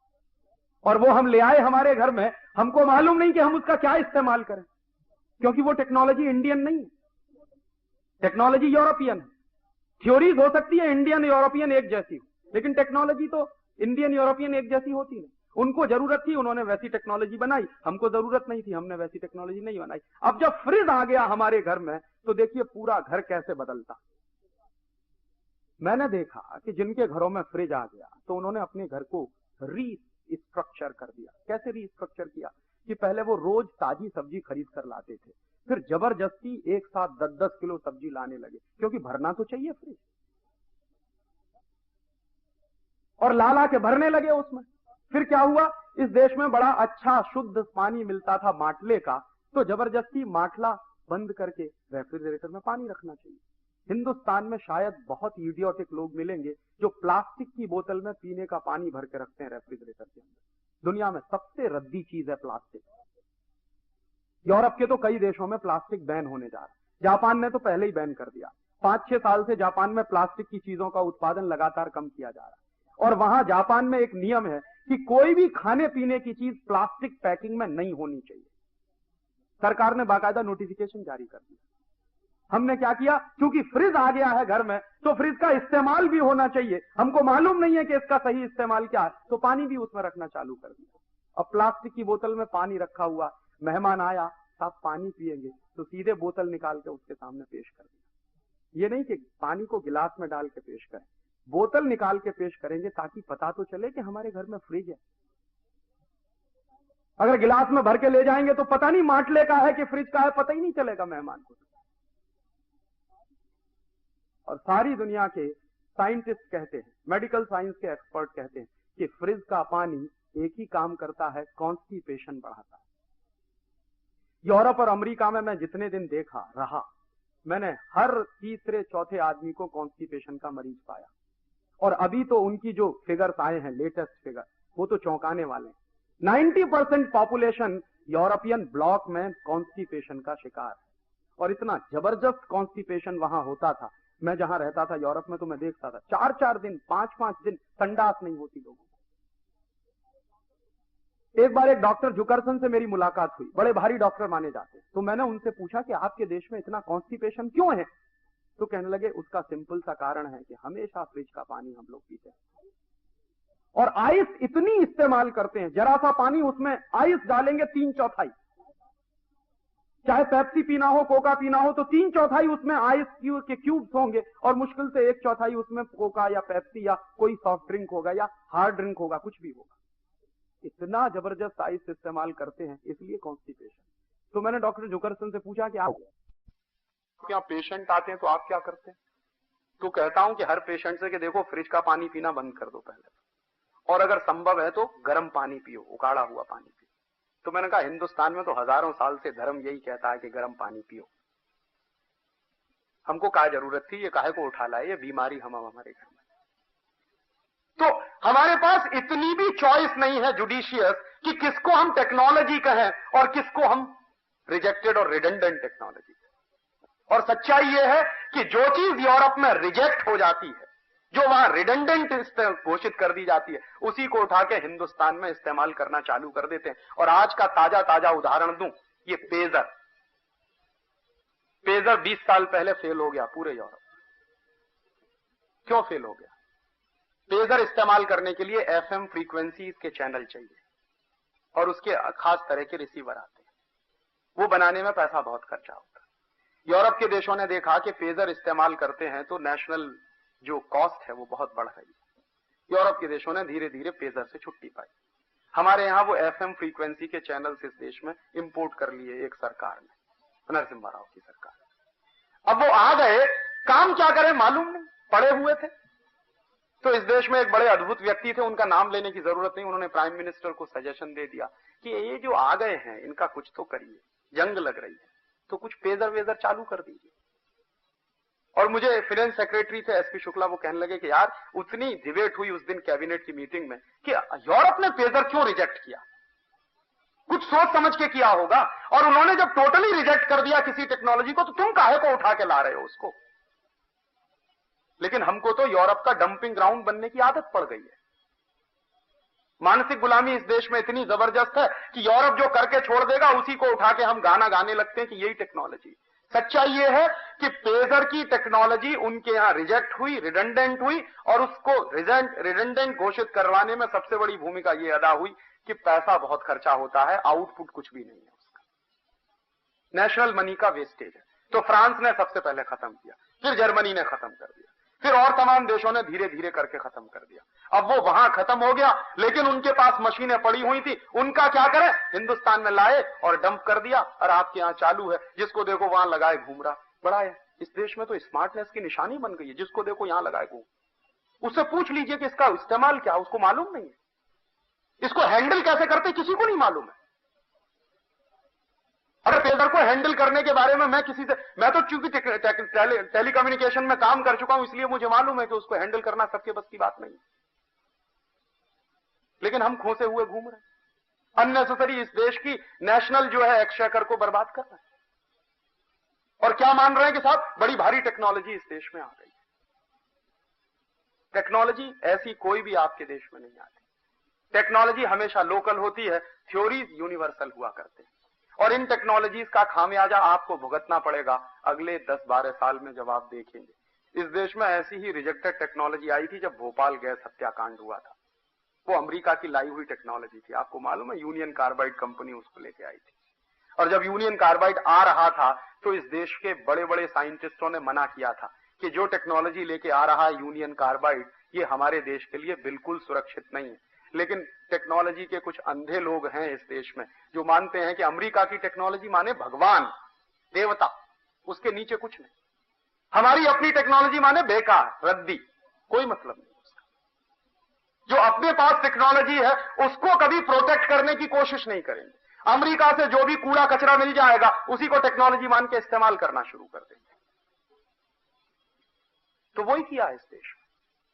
और टेक्नोलॉजी के नाम पर पिछले 40-50 साल से जो नाटक इस देश में चल रहा, आप शायद उसकी कहानी इतनी लंबी है, सुनाते सुनाते कई समय लगे, क्योंकि मैं तो टेक्नोलॉजी के क्षेत्र में काम कर चुका हूं। और रियल जो टेक्नोलॉजी है इस देश में, उसके बारे में हमको सोचने की फुर्सत नहीं। उसको कैसे इंप्रूव करें, कैसे इनोवेट करें, कैसे उसको ऑपरेशनल बनाएं, उस पर किसी का दिमाग नहीं लगता। जैसे मैं एक छोटा सा उदाहरण देता हूं। हिंदुस्तान में एक बड़ा भारी रिसर्च प्रोजेक्ट चल रहा है जिसमें सैकड़ों करोड़ रुपया लगा। पता है क्या रिसर्च प्रोजेक्ट है? चंद्रमा से कुछ पत्थर के टुकड़े आए हैं, उस पर रिसर्च हो रही है। सैकड़ों करोड़ रुपया उसमें लगा हुआ। और जब मैं CSIR में था, काम करता था, तो मैं रात दिन चिल्लाता था कि ये चंद्रमा से पत्थर के टुकड़े आ गए हैं, तुम्हारे किस काम के? अमेरिका वालों को करने दो, यूरोप वालों को करने दो, क्योंकि उनके पास करने के लिए अब काम नहीं है। तो वो चंद्रमा का भी काम करेंगे, मंगल का भी करेंगे, बृहस्पति का भी करेंगे, तमाम तरह के खोजेंगे, खोजने दो उनको। हमें तो हमारे गांव में अभी पीने का पानी नहीं दे पाए हैं 50 साल में, ये काम करने की जरूरत है। हिंदुस्तान के 40 करोड़ लोगों को भोजन नहीं दे पाए हैं 2 समय का ठीक से। 40 करोड़ लोग इस देश में गरीबी की रेखा के नीचे रहते हैं, और तुम सैकड़ों करोड़ रुपया चंद्रमा के आए हुए पत्थर के टुकड़ों पे इन्वेस्ट कर दोगे, निकलेगा क्या उससे? तो मालूम उनको भी नहीं है जो उसमें काम कर रहे हैं। वो यही कहते हैं कि राजीव भाई कुछ रिसर्च पेपर जब अपने पब्लिश हो जाएंगे तो अपन को भी अमेरिका जाने का मौका मिल जाएगा, बस बात खत्म। हिंदुस्तान का बेड़ा गर्क होता हो जाने तो हमको अमेरिका जाने का मौका मिल जाएगा, चंद्रमा के पत्थर के टुकड़ों पर रिसर्च करके। और मैं उन्हीं दिनों में CSIR में चिल्लाया करता था, मैं ये कहता था कि जितने सैकड़ों 120 या 135 करोड़ रुपए का कुछ प्रोजेक्ट है, तो इतने करोड़ रुपए बर्बाद करके तुम जो रिसर्च कर रहे हो, अगर ये रुपया तुम हिंदुस्तान में गोबर गैस का प्लांट लगाने पर खर्च करो तो गांव गांव में ईंधन की समस्या हल हो जाए। वो नहीं करेंगे। चंद्रमा से आए हुए पत्थर के टुकड़े पर रिसर्च करेंगे, गांव गांव में ईंधन की समस्या हल हो जाए, ऐसी कोई रिसर्च करनी हो तो नहीं करेंगे। एक दिन मैंने मीटिंग में कहा तो हंसने लगे सब। मैंने कहा कि आपको मालूम है हिंदुस्तान में टोटल ट्रांसपोर्टेशन ऑफ गुड्स की क्या हालत है? हमारे साइंटिस्टों का दिमाग कैसे चलता है जरा देखिए। इसी तरह से फाइनेंस मिनिस्टर्स का दिमाग चलता है। इस देश में दिमाग जो है ना पूरी तरह से गुलाम है। तो गुलाम दिमाग जो है नई चीज नहीं सोचता, जो गुलामी की बातें हैं वही सोचता। तो क्या सोचेगा? आप जानते हैं ऑयल पूल अकाउंट का डेफिसिट है, तो दिमाग क्या चल रहा है कि इस देश में कार का उत्पादन बढ़ाते चले जाओ। पेट्रोल की कमी है, डीजल की कमी है, कंजम्पशन इस देश में बढ़ता जा रहा, तो दिमाग कहां चल रहा है? CLO भी बनवा दो, डेबू को भी ले आओ, तो फलाने को भी ले आओ, सबको लाइसेंस दे दो, फ्री कर दो, जितनी कार इस देश में आ सके मार्केट में आ जाए, जितने 2 व्हीलर्स आ सके आ जाए, जितने 3 व्हीलर्स आ सके आ जाए। पिछले 5-6 साल में इस देश में कारों का उत्पादन 3 गुना हो गया, लिबरलाइजेशन ग्लोबलाइजेशन के चक्कर में। और दूसरी तरफ हम बराबर देख रहे हैं कि हमारे पास पेट्रोल नहीं है, डीजल नहीं है, ये नहीं है, वो नहीं है, ये रोना रोना हमेशा रोते रहे। तो कर क्या रहे हैं कि बराबर ट्रांसपोर्टेशन के लिए आप 4 व्हीलर बनाते चले जाइए जो पेट्रोल खाते हैं, डीजल खाते हैं, कुछ खाते हैं। एक दिन मीटिंग चल रही थी तो मैंने कहा कि इसका उल्टा क्यों नहीं करते, कुछ ऐसी तरकीब क्यों नहीं सोचते कि पेट्रोल का कंजम्पशन कम हो, कुछ ऐसी तरकीब क्यों नहीं सोचते कि डीजल का कंजम्पशन कम हो। तो कहने लगे क्या आप उल्टी बात कर रहे हैं? मैंने कहा यही सीधी बात है। अगर आप ये तरकीब नहीं सोचोगे कि कैसे पेट्रोल का कंजम्पशन कम हो, कैसे डीजल का कंजम्पशन कम हो, तो आप इस देश को बर्बाद कर दोगे। कितने दिन विदेशी कर्जा ले लेके आप अपनी कारें चलाएंगे? कितने दिन विदेशी कर्जा ले लेके आप इस देश में डीजल का कंजम्पशन पूरा करेंगे? तो कहने लगे कैसे होगा? मैंने कहा आप एक सर्वे कराइए और हिंदुस्तान में पता करिए टोटल ट्रांसपोर्टेशन ऑफ गुड्स की क्या स्थिति। तो बेंगलोर में एक रिसर्च इंस्टीट्यूट है, उसके एक साइंटिस्ट बैठे हुए थे, उनको ये बड़ा अच्छा लग गया। उन्होंने कहा राजीव मैं इस पे काम करता हूं। मैंने कहा जरूर करिए। 1-1.5 साल उन्होंने बड़ा भारी काम किया, काफी सर्वे किया। सर्वे की रिपोर्ट आई और कही, रिपोर्ट क्या है? रिपोर्ट यह है कि हिंदुस्तान में अभी भी गुड्स का ट्रांसपोर्टेशन जो है उसमें 60% बैलगाड़ी से है। 60% ट्रांसपोर्टेशन ऑफ गुड्स इस देश में बैलगाड़ी से होता है। 40% ट्रांसपोर्टेशन ऑफ गुड्स इस देश में या तो 4 पहिए वाली या रेलगाड़ी या हवाई जहाज से है। तो मैंने उनसे कहा, जो साइंटिस्ट साहब जिन्होंने काम किया, कछालकर साहब बड़े बारीक व्यक्ति हैं, अर्थशास्त्र भी थोड़ा जानते हैं, मैंने कहा मान लीजिए ये सारा का सारा बैलगाड़ी वाला गुड्स हम जो है हवाई जहाज से ले जाना चालू कर दें, या रेल से ले जाना चालू कर दें, या ट्रक से ले जाना चालू कर दें, तब क्या स्थिति होगी? तो उन्होंने सिंपल जो सेंटेंस मुझसे कहा कि राजीव, तब इस देश का ऑयल पूल्ड अकाउंट का डेफिसिट 70,000 करोड़ पे पहुंच जाएगा। अभी सिर्फ 20,000 करोड़ पे, फिर 70,000 करोड़ पे पहुंच जाए, और तब तुम्हारी पूरी की पूरी इकोनॉमी कोलैप्स कर जाएगी। तो वो रिपोर्ट आने के बाद फिर एक दिन CSIR की मीटिंग में मैंने कहा, तो फिर ऐसी रिसर्च क्यों नहीं करते कि ये 60% ट्रांसपोर्टेशन ऑफ गुड्स जो बैलगाड़ी से हो रहा है, ये 80% कैसे हो जाए? कहने लगे ये कैसे हो सकता? मैंने कहा सिंपल सा काम है, बैलगाड़ी के पहिए में बियरिंग लगा दो। लेकिन कहने लगे बैलगाड़ी के पहिए में बियरिंग तो लग सकती है, लेकिन अमेरिका जाने का मौका नहीं है उसमें। हाँ, और ये मेरे देश के एक बड़े सीनियर साइंटिस्ट ने मुझको जवाब दिया कि बैलगाड़ी के पहिए में बियरिंग लग सकती है, ये बात तुम्हारी बराबर है, और शायद बियरिंग लग जाए तो बैलों के ऊपर बोझा कम पड़ेगा, और उसी शक्ति में वो शायद 1.5 गुना या 2 गुना ज्यादा बोझा ढोकर ले जाएंगे। ये बात तुम्हारी सही है, लेकिन उसमें बियरिंग लगाने से मुझे क्या फायदा? मैं तो अमेरिका जा नहीं सकता। अमेरिका तब जाऊंगा पेट्रोल पे कोई रिसर्च करूं, डीजल पे कोई रिसर्च करूं, ऑक्टेन नंबर उसका कुछ बढ़वा दूं, ये कर दूं, वो कर दूं, तब तो शायद अमेरिका जाने का मौका है। बैलगाड़ी के पहिए में बियरिंग लगाने में तो गांव में जाना पड़ेगा। ऐसे इस देश का दिमाग चलता है। सच में जो टेक्नोलॉजी है वो बैलगाड़ी के पहिए में है, और बैलगाड़ी के पहिए को अगर हम इंप्रूव कर दें तो हिंदुस्तान के ऑयल पूल्ड अकाउंट के डेफिसिट को आप खत्म कर सकते हैं। वरना कारों की संख्या बढ़ा के, 2 व्हीलर्स की संख्या बढ़ा के, स्कूटर्स की संख्या बढ़ा के, मोटरसाइकिल की संख्या बढ़ा के आप तो डेफिसिट बढ़ाने ही जा रहे हैं। क्योंकि आप जानते हैं आपके देश में उतना प्रोडक्शन नहीं है पेट्रोल का। आप जानते हैं जितनी आपकी नीड्स हैं उसका मुश्किल से 40 से 50% आप प्रोड्यूस कर पाते, बाकी सारा का सारा आपको इंपोर्ट करना पड़ता। और शायद आप ये भी जानते होंगे कि हिंदुस्तान सरकार के जितने इंपोर्ट्स बिल हैं उसमें सबसे बड़ा इंपोर्ट जो है पेट्रोलियम प्रोडक्ट का ही है। हर साल हजारों करोड़ रुपया हमको बर्बाद करना पड़ता है, लेकिन ये रुक सकता है, रुकने के रास्ते भी हैं, ऐसा नहीं है कि रास्ते नहीं, लेकिन किसी को इंटरेस्ट नहीं। इंटरेस्ट क्यों नहीं है? क्योंकि अमेरिका जाने का मौका नहीं, हिंदुस्तान के गांव में जाना पड़ेगा, और गांव से सबको नफरत जैसी हो गई है कि गांव सुन के तो ऐसा लगता है जैसे कुछ अजीब सी शिवरिंग होने लगती है बहुत सारे लोगों को तो गांव का नाम सुन। टेक्नोलॉजी जहां है और जिसको इनोवेट करने की जरूरत है, इंप्रूव करने की जरूरत है, वहां किसी का कोई ध्यान नहीं। इस देश में एक भी प्रोजेक्ट ऐसा नहीं चल रहा। शायद आप ये सुनकर आश्चर्य से पूछेंगे, CSIR की 44 नेशनल लेबोरेटरीज हैं इस देश में, 60,000 साइंटिस्ट उसमें काम करते हैं। एक भी साइंटिस्ट इस बात पे काम नहीं कर रहा है कि बैलगाड़ी के पहिए में बियरिंग कैसे लगाया जाए। एक भी साइंटिस्ट काम नहीं कर रहा, और सब हजारों हजारों रुपए तनख्वाह पा रहे हैं इस देश में। चंद्रमा से आए हुए पत्थर के टुकड़े पे तो काम चल रहा, लेकिन बैलगाड़ी के पहिए में कैसे बियरिंग लगा के आप उसको और ज्यादा इफिशिएंट बना सकते हैं, इस पे कोई काम इस देश में नहीं चल रहा। हमको मालूम ही नहीं है कि कौन सी टेक्नोलॉजी पे हमें काम करना चाहिए, कौन सी टेक्नोलॉजी पे काम नहीं करना चाहिए। और कई बार टेक्नोलॉजी के नाम पर इतना बड़ा धोखा आपके साथ होता है। इस देश में ड्रग्स एंड फार्मास्यूटिकल का जितना बड़ा सेक्टर है, ये तो हाईटेक एरिया माना जाता है ना। और आपको शायद मालूम नहीं है कि आप जितनी दवाएं खाते हैं उसमें 90% जो है, जो दवाएं सारी दुनिया में बैन कर दी गई हैं, रिजेक्ट कर दी गई हैं, उन्हीं दवाओं को लाकर मल्टीनेशनल्स आपके देश में बेच देती।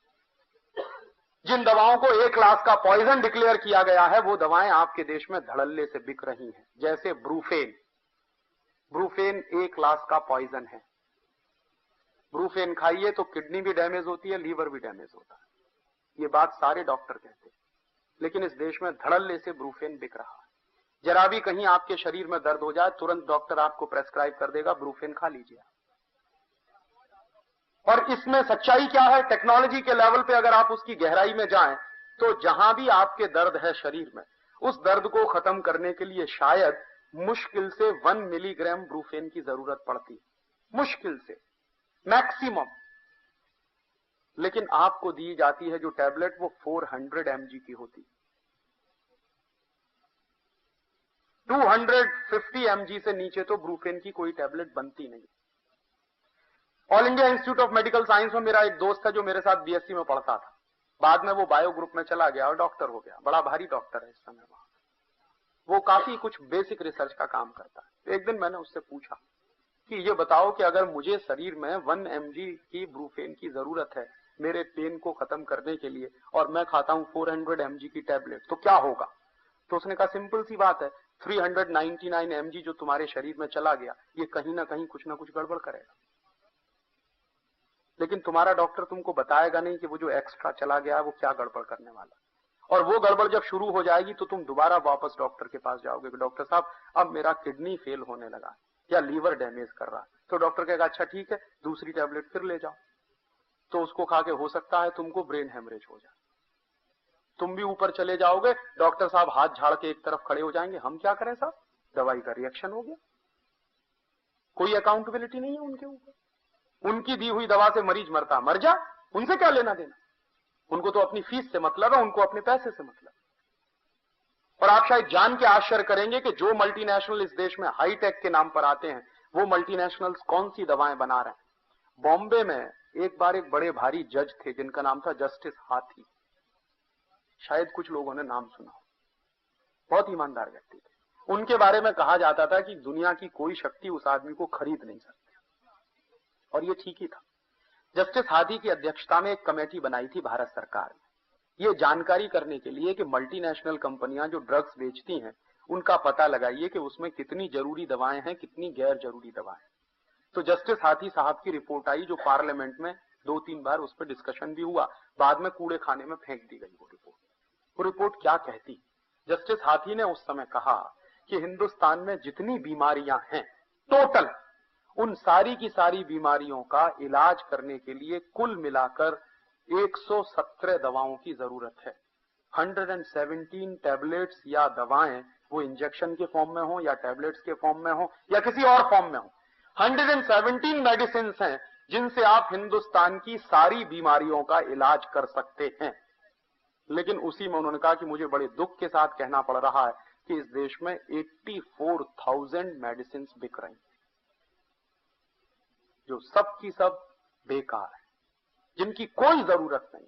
और ऐसी बेकार की दवाएं ही आपको प्रेस्क्राइब की जाती हैं। और उसमें उन्होंने कहा कि नॉर्मली हर डॉक्टर जो प्रेस्क्रिप्शन लिखता है उसमें एक ही दवा काम की होती है, 10 दवाएं आपके लिए बेकार हैं जिनका कोई मतलब नहीं। लेकिन दवा का बिल बने और डॉक्टर का ज्यादा असर पड़े आपके ऊपर। इस देश में तो कुछ ऐसा मानस बना है ना कि सब्जी की तरह से दवाएं खाएं तो बड़े स्मार्ट हैं, और कम से कम दवा खाएं तो बेकार है आप, कोई मतलब नहीं आपकी जिंदगी का। जिस डॉक्टर के पास जाएं अगर 500 रुपए की फीस ले तो बहुत बड़ा डॉक्टर है, और 10 रुपए की फीस में आपकी बीमारी ठीक कर दे, आपको भरोसा ही नहीं होगा कि ये भी कोई कायदे का डॉक्टर। तो उन्होंने एक ऐसा विशियस सर्किल बना दिया है जिसमें आप खाते रहिए रिडंडेंट दवाएं, बेकार की दवाएं जिनकी कोई जरूरत नहीं है। WHO कितनी बार कह चुका है कि हिंदुस्तान में 72,000 से ज्यादा दवाओं को तो तुरंत बैन कर देना चाहिए, 72,000 मेडिसिन को तत्काल बैन कर देना चाहिए। लेकिन कोई सुनने वाला नहीं। क्यों? क्योंकि मल्टीनेशनल्स उन दवाओं को बेच रहे हैं। मानस में ऐसा बैठा हुआ है कि मल्टीनेशनल तो देवता है, भगवान है, वो लाएंगे तो सारी दवाएं अच्छी ही होने वाली।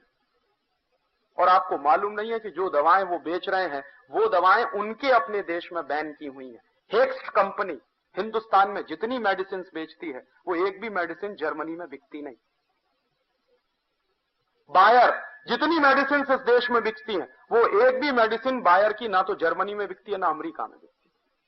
सैंडोज और सीबागाएगी, ये दोनों कंपनियां जितनी मेडिसिन इस देश में बिकती हैं, एक भी मेडिसिन उनके अपने स्विस कंट्रीज में बिकती नहीं।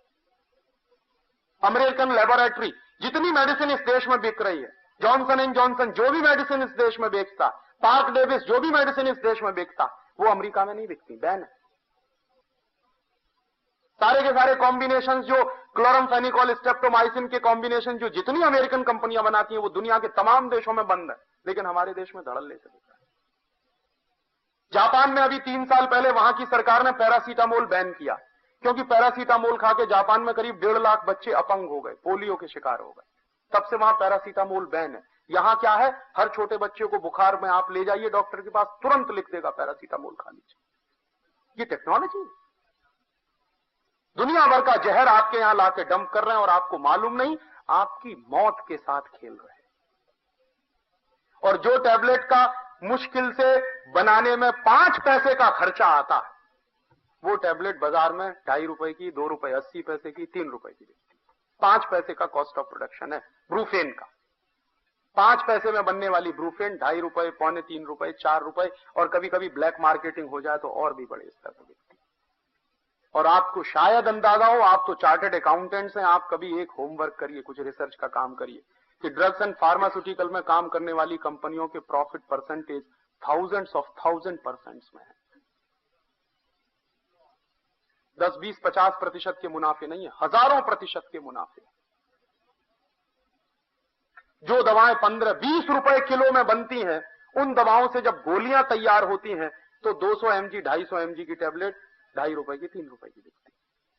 और दवा तैयार होती है 15-20 रुपए में 1 किलोग्राम। बेसिक मेडिसिन तैयार हो जाती है 15-20 रुपए में 1 किलोग्राम। उससे टैबलेट बना के बेच देते हैं 2.5 रुपए में, 3 रुपए में 1 टैबलेट। कितने प्रॉफिट परसेंटेज है, आपको कुछ अंदाजा नहीं है शायद। मैं तो इस काम में लगा हुआ हूं, तो मैं जानता हूं कि आप शायद चुन के आश्चर्य करेंगे कि हजारों प्रतिशत के मुनाफे हैं इस ड्रग्स एंड फार्मास्यूटिकल के सेक्टर। हजारों करोड़ रुपया इस देश का बर्बाद हो रहा, और आप खा रहे हैं ऐसी जहर दवाएं जिनकी कोई जरूरत नहीं। इस देश में कितने न्यूट्रिशनल एक्सपर्ट्स हैं जो कहते हैं कि boost, Horlicks, Maltova, Complan, Bournvita, इसमें किसी में भी कोई शक्ति नहीं। आप चाहें तो 100 बूस्ट के पैकेट खा लीजिए, अपने बच्चों को खिला दीजिए, कोई शक्ति नहीं बढ़ने वाली। हॉर्लिक्स के 1000 पैकेट खत्म कर दीजिए, कोई शक्ति नहीं बढ़ने वाली है, कुछ नहीं। बूस्ट क्या है, मूंगफली की खली है, गुजराती में जिसको आप मूंगफली की खड़ कहते। मूंगफली का खड़ बाजार से खरीद लाइए, 15-20 रुपए किलो में मिल जाएगा, और वही बूस्ट के नाम पर बिकता है 180-200 रुपए किलो का। हॉर्लिक्स में क्या है, कुछ नहीं है, चने का सत्तू, जौ का सत्तू। अंग्रेजी में कहें तो मॉल्ट, मॉल्ट का माने ही होता है जौ का सत्तू, चने का सत्तू। लेकिन अगर मैं कहूं किसी से कि जौ का सत्तू खाइए, चने का सत्तू खाएंगे, क्या फालतू की बात कर रहे हैं, हम पढ़े लिखे स्मार्ट आदमी हैं, जौ का सत्तू खाएंगे, चने का सत्तू खाएंगे। और उनसे कहिए हॉर्लिक्स खाइए, हाँ हम सब खाएंगे। और उस पर बिल्कुल साफ साफ लिखा हुआ, इट इज मॉल्टेड। मॉल्ट माने ही होता जौ का सत्तू और चने का सत्तू। लेकिन पढ़े लिखे इडियट्स इस देश में बहुत है, और उनकी वजह से इस देश में मार्केटिंग है मल्टीनेशनल का। क्यों बिकता है कॉम्प्लॉन? इसलिए नहीं बिकता है कि उसमें कोई टेक्नोलॉजी है, हाईटेक है, या उसमें कोई शक्ति बिकती मिलती है। वो इसलिए बिकता है कि टेलीविजन पे एक बच्चा कहता है I am a Complan boy, तो एक छोटी सी बच्ची कहती है I am a Complan girl. और कॉम्प्लॉन क्या है? टिन का डिब्बा। जरा बताइए, टिन के डिब्बा के भी बेटा बेटी हो सकते हैं? 100% इडियोसिटी पे बिकता है कॉम्प्लॉन। ना कोई शक्ति है, ना उसमें कोई टॉनिक है। और ये सारे के सारे बेकार के हेल्थ टॉनिक खा खा के हर साल 1000 करोड़ रुपए हिंदुस्तान से हम बाहर भेज रहे हैं। 4,500-5 हजार करोड़ ड्रग्स एंड फार्मास्यूटिकल की वो सारी दवाएं खा के भेज रहे हैं जो दवाएं जहर हैं, और ऊपर से 1000 करोड़ रुपया ये हेल्थ टॉनिक्स खा के बेच रहे हैं। जैसे ईस्ट इंडिया कंपनी हमको लूटा करती थी, उससे कई हजार गुनी ज्यादा लूट इस समय चल रही।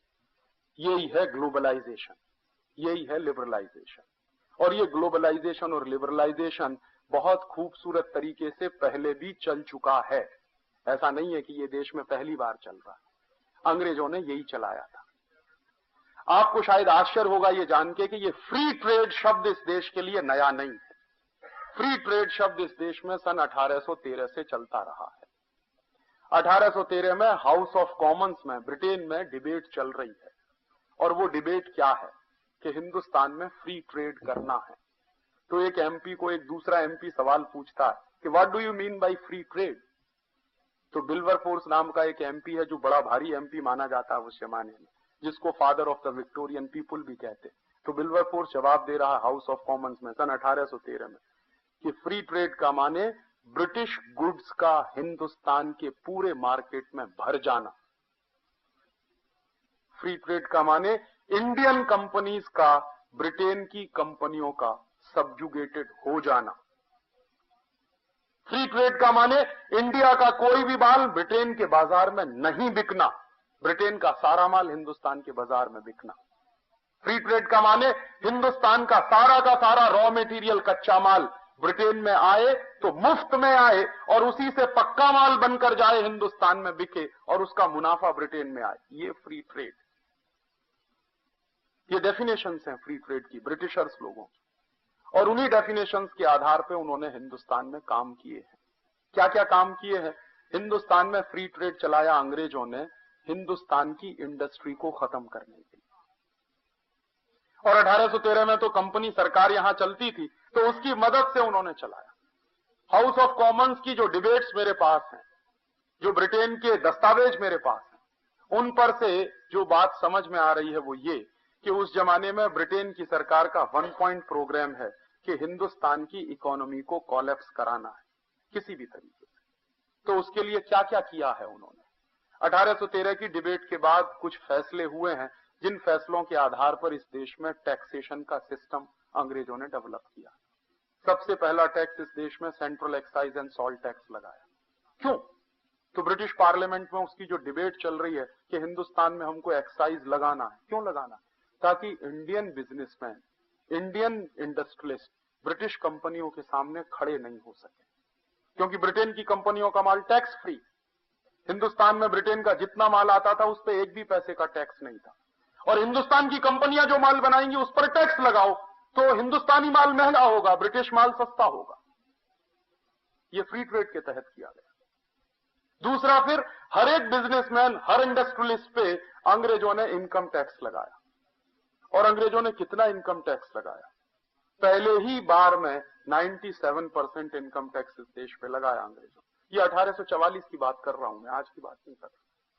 सेंट्रल एक्साइज लगा दिया, इनकम टैक्स लगा दिया, फिर लोकल टैक्सेस लगा दिए, सेल्स टैक्स लगा दिए, म्युनिसिपैलिटी के टैक्सेस लगा दिए। ऑक्ट्रॉय अंग्रेजों ने इस देश में शुरू किया। ये आजकल टोल नाका देते हैं ना, ये अंग्रेजों का शुरू किया हुआ, आपका नहीं। जितने टैक्सेशन का स्ट्रक्चर है ये सब अंग्रेजों का बना हुआ। और क्यों बना रहे हैं अंग्रेज? ताकि इंडियन इंडस्ट्रियलिस्ट को खत्म किया जाए।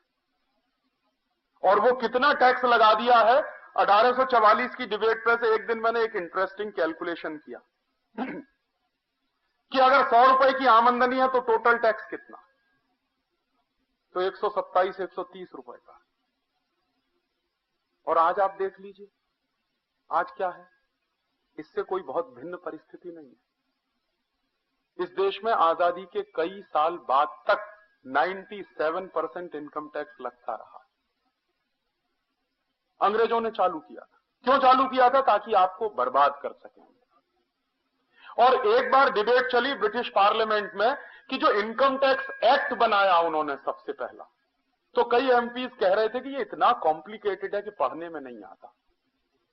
तो एक दूसरा एमपी जवाब दे रहा है कि जानबूझ के इसको कॉम्प्लिकेटेड बनाया गया ताकि हिंदुस्तान का कोई भी आदमी पढ़ नहीं सके।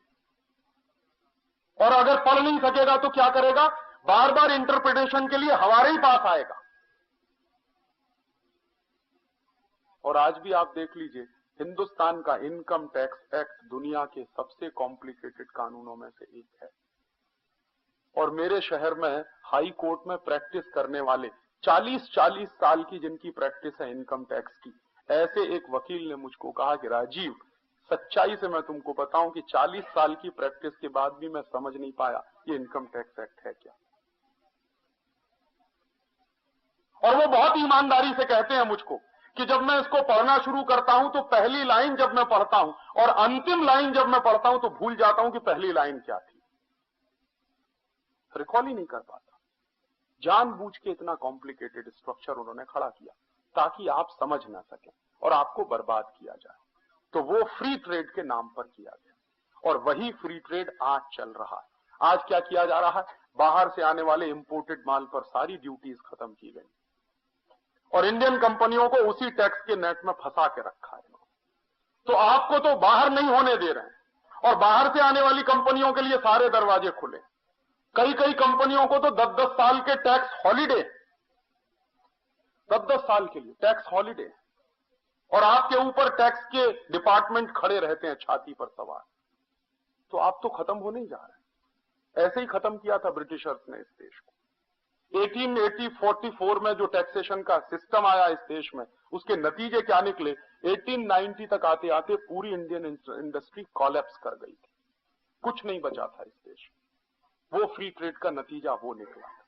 और आज भी ये जो फ्री ट्रेड चल रहा है वो उसी लाइन पे चल रहा है, उससे अलग कुछ नहीं चल रहा।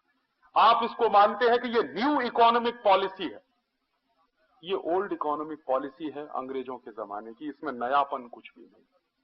ये कॉलोनाइजेशन के लिए आई थी, वही कॉलोनाइजेशन अब इस देश में फिर से उनको लाना। और ये ऐसे ही अगर चलेगा तो आप सोचिए इस देश का भविष्य क्या होने जा रहा है। मैं नहीं कहता, एक दो लाइन में सम अप कर रहा हूं। इंटरनेशनल लेबर ऑर्गेनाइजेशन की एक रिपोर्ट आई है जो ये कह रही है कि लिबरलाइजेशन के बाद हिंदुस्तान में बेरोजगारी भयंकर तेजी से बढ़ गई। ILO की रिपोर्ट। और हर साल अगर 40 लाख बेरोजगार हुए हैं तो 6 सालों में करीब 2-2.5 करोड़ लोग बेरोजगार हो गए। ये एक बाजू है। दूसरे बाजू में हमारे देश के प्लानिंग कमीशन की रिपोर्ट है, मेरी नहीं है, प्लानिंग कमीशन की रिपोर्ट है कि लिबरलाइजेशन के बाद इस देश में 7 करोड़ लोग और ज्यादा गरीब हो गए। पहले गरीबी की रेखा के नीचे रहने वालों की संख्या करीब 31-32 करोड़ थी, अब 38-39 करोड़ पहुंच गई है, माने 40 करोड़ पहुंच गई। और वो 40 करोड़ लोगों की गरीबी का आलम क्या है आप सुन नहीं सकते। उनमें से 5 करोड़ लोग इतने गरीब हैं कि एक दिन में 50 पैसा खर्च नहीं कर सकते, और 10 करोड़ लोग इतने गरीब हैं कि एक दिन में 1 रुपया नहीं है उनके पास खर्च करने, और 15 करोड़ लोगों के पास एक दिन में खर्च करने के लिए 5 रुपया नहीं। ये लिबरलाइजेशन किसके लिए हो रहा है? और बार बार चिल्ला चिल्ला के कहा जा रहा है कि अभी और 20 साल इंतजार करो तब लिबरलाइजेशन के परिणाम आएंगे इस देश में। माने और 20 साल में डूब जाओ, कुछ नहीं बचेगा जब बाहर निकलने के लिए, वो कहा जा रहा है इस देश में। पहले कहते थे कि 2 साल 3 साल इंतजार करो, अब 2-3 साल होते होते 20 साल पहुंच गया इंतजार। कब तक इंतजार करें लिबरलाइजेशन के परिणाम आने का? हम तो देख रहे हैं कि जिन देशों ने लिबरलाइजेशन किया उनमें से बाहर निकलता हुआ तो कोई नहीं दिखाई देता, सब डूबे हुए दिखाई देते। और जिन देशों में तरक्की हो भी गई है, तथाकथित रूप से अगर हम साउथ कोरिया का उदाहरण लें या चीन का उदाहरण लें, तो कैसे हो गई है? उसका सबसे गोल्डन रूल उनके यहां है कि उन्होंने डोमेस्टिक सेविंग्स बढ़ाए हैं। और जिन जिन देशों ने अपने डोमेस्टिक सेविंग्स बढ़ाए हैं उन देशों को नतीजे मिले। हमारे यहां तो जो डोमेस्टिक सेविंग्स हैं उसको कैसे बर्बाद कर दिया जाए, इसी के लिए कैंपेन चल रहा है रात दिन टेलीविजन। बचत कैसे बढ़ाई जाए, कैंपेन इसका नहीं है। ये खरीदो, वो खरीदो, ये ले आओ, वो ले आओ, इसमें सेविंग्स कहां होने वाले, खर्चा होने वाला है सारा। तो जिन जिन देशों ने डोमेस्टिक सेविंग्स बढ़ाए हैं वही देश कुछ पा पाए हैं, कुछ कर पाए हैं, कुछ खड़े हैं अंतर्राष्ट्रीय बाजार में। आप तो लगातार अपने सेविंग्स को बर्बाद करने का काम कर रहे हैं। लिबरलाइजेशन नहीं, उसकी उल्टी दिशा में आप जा रहे हैं। और ये आने वाली पीढ़ी आपसे सवाल पूछेगी और तब आपके पास कोई जवाब नहीं होगा। इसलिए आपकी जिम्मेदारी बनती है कि आने वाली पीढ़ी आपसे सवाल पूछे कि आप क्या कर रहे थे जब ये सब चल रहा था।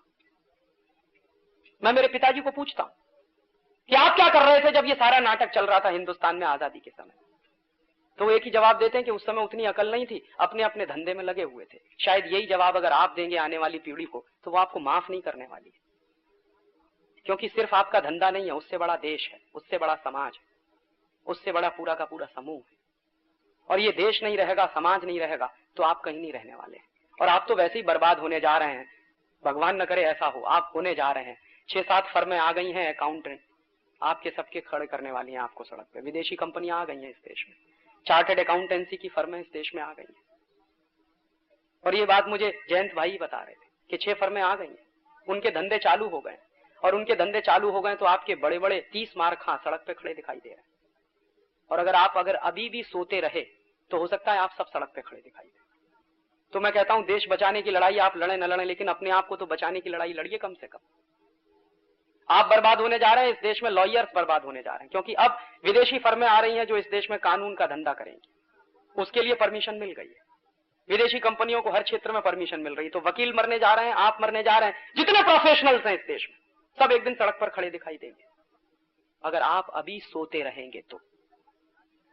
एक वाक्य है अंग्रेजी में, either you protest otherwise you will be perished.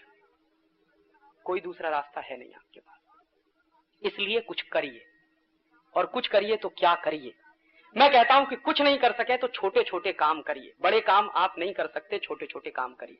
कि जब आपको पता चल जाए कि सामने आपका दुश्मन खड़ा है आपको मारने के लिए, तो कम से कम इतना काम करिए कि दुश्मन को अपनी शक्ति देना बंद कर दीजिए। सच्चाई यह है कि अपने दुश्मन को पैसा हम ही दे रहे हैं। हम ही पेप्सी पीते हैं ना, हम ही कोका कोला पीते हैं, हम ही पैसा देते हैं अपने दुश्मन को। हम ही कॉलगेट खरीदते हैं, हम ही क्लोजअप खरीदते हैं, हम ही पैसा देते हैं अपने दुश्मन को। हम ही बाटा का जूता पहनते हैं, हम ही अपना पैसा देते हैं अपने दुश्मन को। तो अपने दुश्मन को हम खुद हमारे घर से पैसा दे रहे हैं, ये देना बंद कर दीजिए। कम से कम एक काम करिए, तो अपने घर में सारे विदेशी कंपनियों के सामान खरीदना बंद कर दीजिए। दूसरा छोटा सा मेरा निवेदन है कि इन विदेशी कंपनियों के जो शेयर्स अगर आपने कहीं खरीद रखे हो तो वो बंद कर दीजिए, क्योंकि आप ही के पैसे से आपको मारने का काम कर रहे हैं। तो उनके शेयर्स में आप पैसा इन्वेस्ट करना बंद करिए, डिवेंचर्स में आप पैसा इन्वेस्ट करना बंद करिए। और तीसरा एक छोटा सा निवेदन है कि इस ग्लोबलाइजेशन का एक सबसे खतरनाक पहलू है कल्चरल कॉलोनाइजेशन, टेलीविजन के माध्यम से जो चल रहा है। Zee TV, CNN, ATN, Star TV, Prime Star, ESPN, 14-15 channels इस देश में आए हैं, सब ग्लोबलाइजेशन के नाम पर आए। और आपके घर घर में जो सत्यानाश हो रहा है वो अभी आपको दिखाई नहीं दे रहा। यूरोप में तो दिखाई देने लगा। 10-15 दिन पहले एक खबर आई थी ब्रिटेन की, 11 साल का बच्चा बाप बन गया है ब्रिटेन में। ये खबर है ब्रिटेन की, मेरी नहीं है, उनके देश की है। और 15 साल की उसकी पत्नी है जो मां बनी। तो 11 साल के बच्चे अगर बाप बनना शुरू हो जाएं और 15 साल की बच्चियां अगर मां बनना शुरू हो जाएं तो खतरे समझ लीजिए ग्लोबलाइजेशन के क्या हो सकते हैं। ये टेलीविजन जो आपके घर में भेज दिया गया है ग्लोबलाइजेशन के नाम पर, ये ग्लोबलाइजेशन नहीं कर रहा, ये आपके घर का सत्यानाश कर रहा है। और इस टेलीविजन ने अमेरिका के तमाम बच्चों को पहले ही बर्बाद कर लिया। यूरोप में भी बर्बादी आई। 17-18 देश मैंने देखे हैं यूरोप के।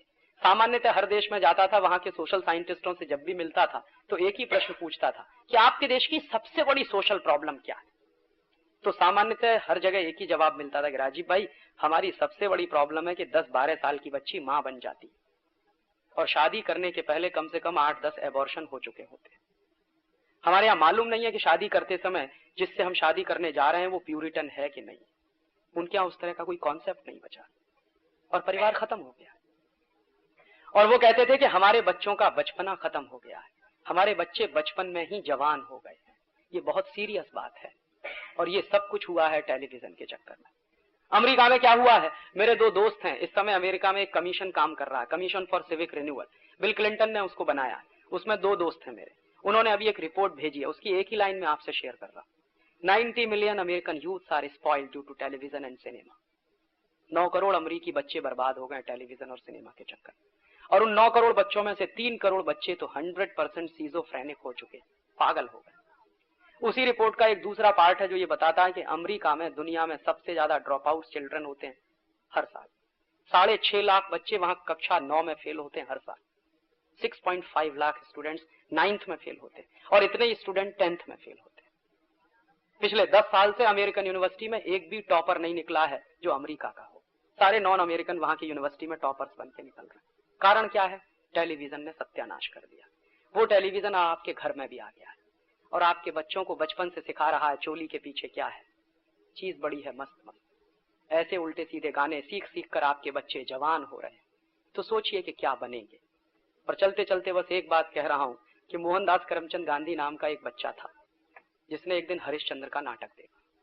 हरिश्चंद्र का नाटक देखने के पहले मोहनदास करमचंद गांधी झूठ भी बोलता था, चोरी भी कर लेता था कभी कभी। ये उन्होंने लिखा अपनी बायोग्राफी। लेकिन उसके बाद जिस दिन उन्होंने हरिश्चंद्र का नाटक देखा उसी दिन कसम खाई कि आगे से मैं कभी भी झूठ नहीं बोलूंगा, चोरी नहीं करूंगा और जिंदगी भर सत्य और अहिंसा के ही रास्ते पर चलूंगा। तो हरिश्चंद्र का नाटक देखकर अगर कोई बच्चा महात्मा गांधी हो सकता है तो आजकल के ये तारा, स्वाभिमान जैसे सीरियल्स देखकर आपके बच्चे क्या बनेंगे, जरा सोचिए 1 मिनट के लिए। और जो डिश एंटीना आपने अपने मनोरंजन के लिए लगवाया है, जो केबल कनेक्शन आपने अपने मनोरंजन के लिए लगवाया है, हो सकता है एक दिन ये आपके घर में आग लगा दे। वैसी ही जानकारी आपको आपके घर में मिले जो ब्रिटेन में मिल रही है, और देर हो जाए उससे पहले जरूरी है कि आप चेत जाएं।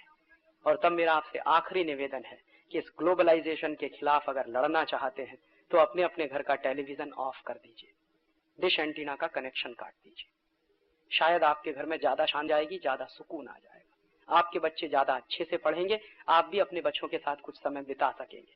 आजकल क्या है, दादी बच्चे दोनों बैठ के टीवी देखते हैं, ना दादी बच्चे को कहानी सुनाती है, ना बच्चे को दादी से कहानी सुनने की फुर्सत है। और बिना कहानी सुने बच्चे का मानसिक विकास नहीं होता। कहानी बच्चे के मेंटल डेवलपमेंट के लिए बहुत जरूरी है। तो टीवी बंद कर दीजिए और अपने अपने बच्चों को चुन चुन कर अच्छी अच्छी कहानियां सुनाइए। हो सकता है वो इस देश के एक जिम्मेदार नागरिक बने। इस ग्लोबलाइजेशन के खिलाफ लड़ाई में आपसे कुछ मांगने आया हूं, वोट मांगने नहीं आया, कभी आऊंगा भी नहीं। किसी पार्टी से मेरा कोई रिश्ता नहीं है, सब पार्टियां देश के हित में नहीं, एकदम देश के खिलाफ काम कर रही हैं अपने स्वार्थ के लिए। आपसे कुछ चाहिए और आपके मन का संकल्प चाहिए। एक संकल्प आप मुझे दें, be Indian and buy Indian का, और दूसरा संकल्प दें अपने अपने घर के टेलीविजन स्विच ऑफ करने का। शायद हम ये लड़ाई जीत जाए। इसी उम्मीद और विश्वास के साथ आपका बहुत बहुत शुक्रिया, बहुत बहुत धन्यवाद। अब रश्मिन संघवी छोटी सी बात कहना चाहते हैं।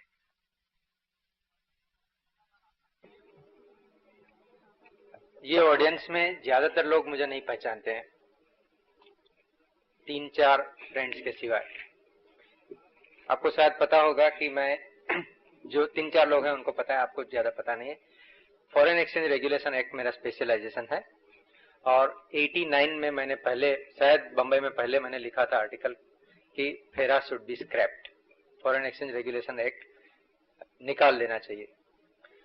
मेरा एम्फेसिस हमेशा इस बात पर रहा था कि भारत के कायदे भारतीयों को जकड़े रखते हैं, हमारे ऊपर बहुत सारे रिस्ट्रिक्शंस लगा दिए हैं, और ये रिस्ट्रिक्शंस दूर होने चाहिए।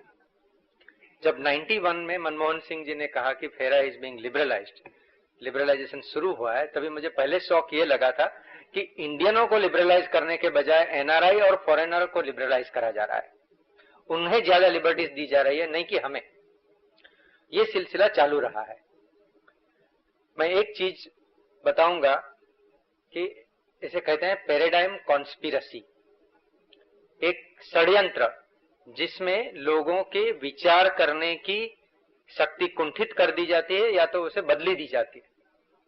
और इसका एक उदाहरण है, जैसे उन्होंने हमारे पर 200 साल से लाद दिया था, जो आज भी हम उससे छूट नहीं सके, कि व्हाइट स्किन वाले लोग ज्यादा बुद्धिमान होते हैं और उनका जन्म ही हुआ है दुनिया के ऊपर साम्राज्य करने के लिए।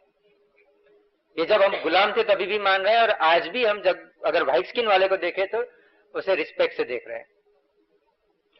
मैं ये सब्जेक्ट के ऊपर 1.5 घंटा मैं भी बोल सकता हूं, क्या क्या कॉन्स्पिरसीज हो रही है। मैं खाली 2 मिनट के लिए इतना ही कह रहा हूं कि मैं गवर्नमेंट में, रिजर्व बैंक में बहुत ही सीनियर लोगों से मिला हूं, और 10 अफसर में एक अफसर तो ऐसा होता ही है कि जिसे अपने दिल में भारत देश के लिए लगाव है, और ये लोग जानते हैं कि ये कॉन्स्पिरसी अमेरिका कर रहा है, जिसमें आईएमएफ और वर्ल्ड बैंक उनके साधन है, और ये कॉन्स्पिरसी के कारण अपने ऊपर अबजों रुपए के लॉस लादे दिए जा रहे हैं। मैं एक एग्जांपल देता हूं जो मैंने बॉम्बे चार्टर्ड अकाउंटेंट सोसाइटी और चार्टर्ड अकाउंटेंट्स मैगजीन में दिए हुए हैं। 91 जून में मनमोहन सिंह जी फाइनेंस मिनिस्टर बने, उसके पहले रुपये की कीमत थी 18 रुपये पर डॉलर। आज उसकी कीमत हो गई 36 रुपये।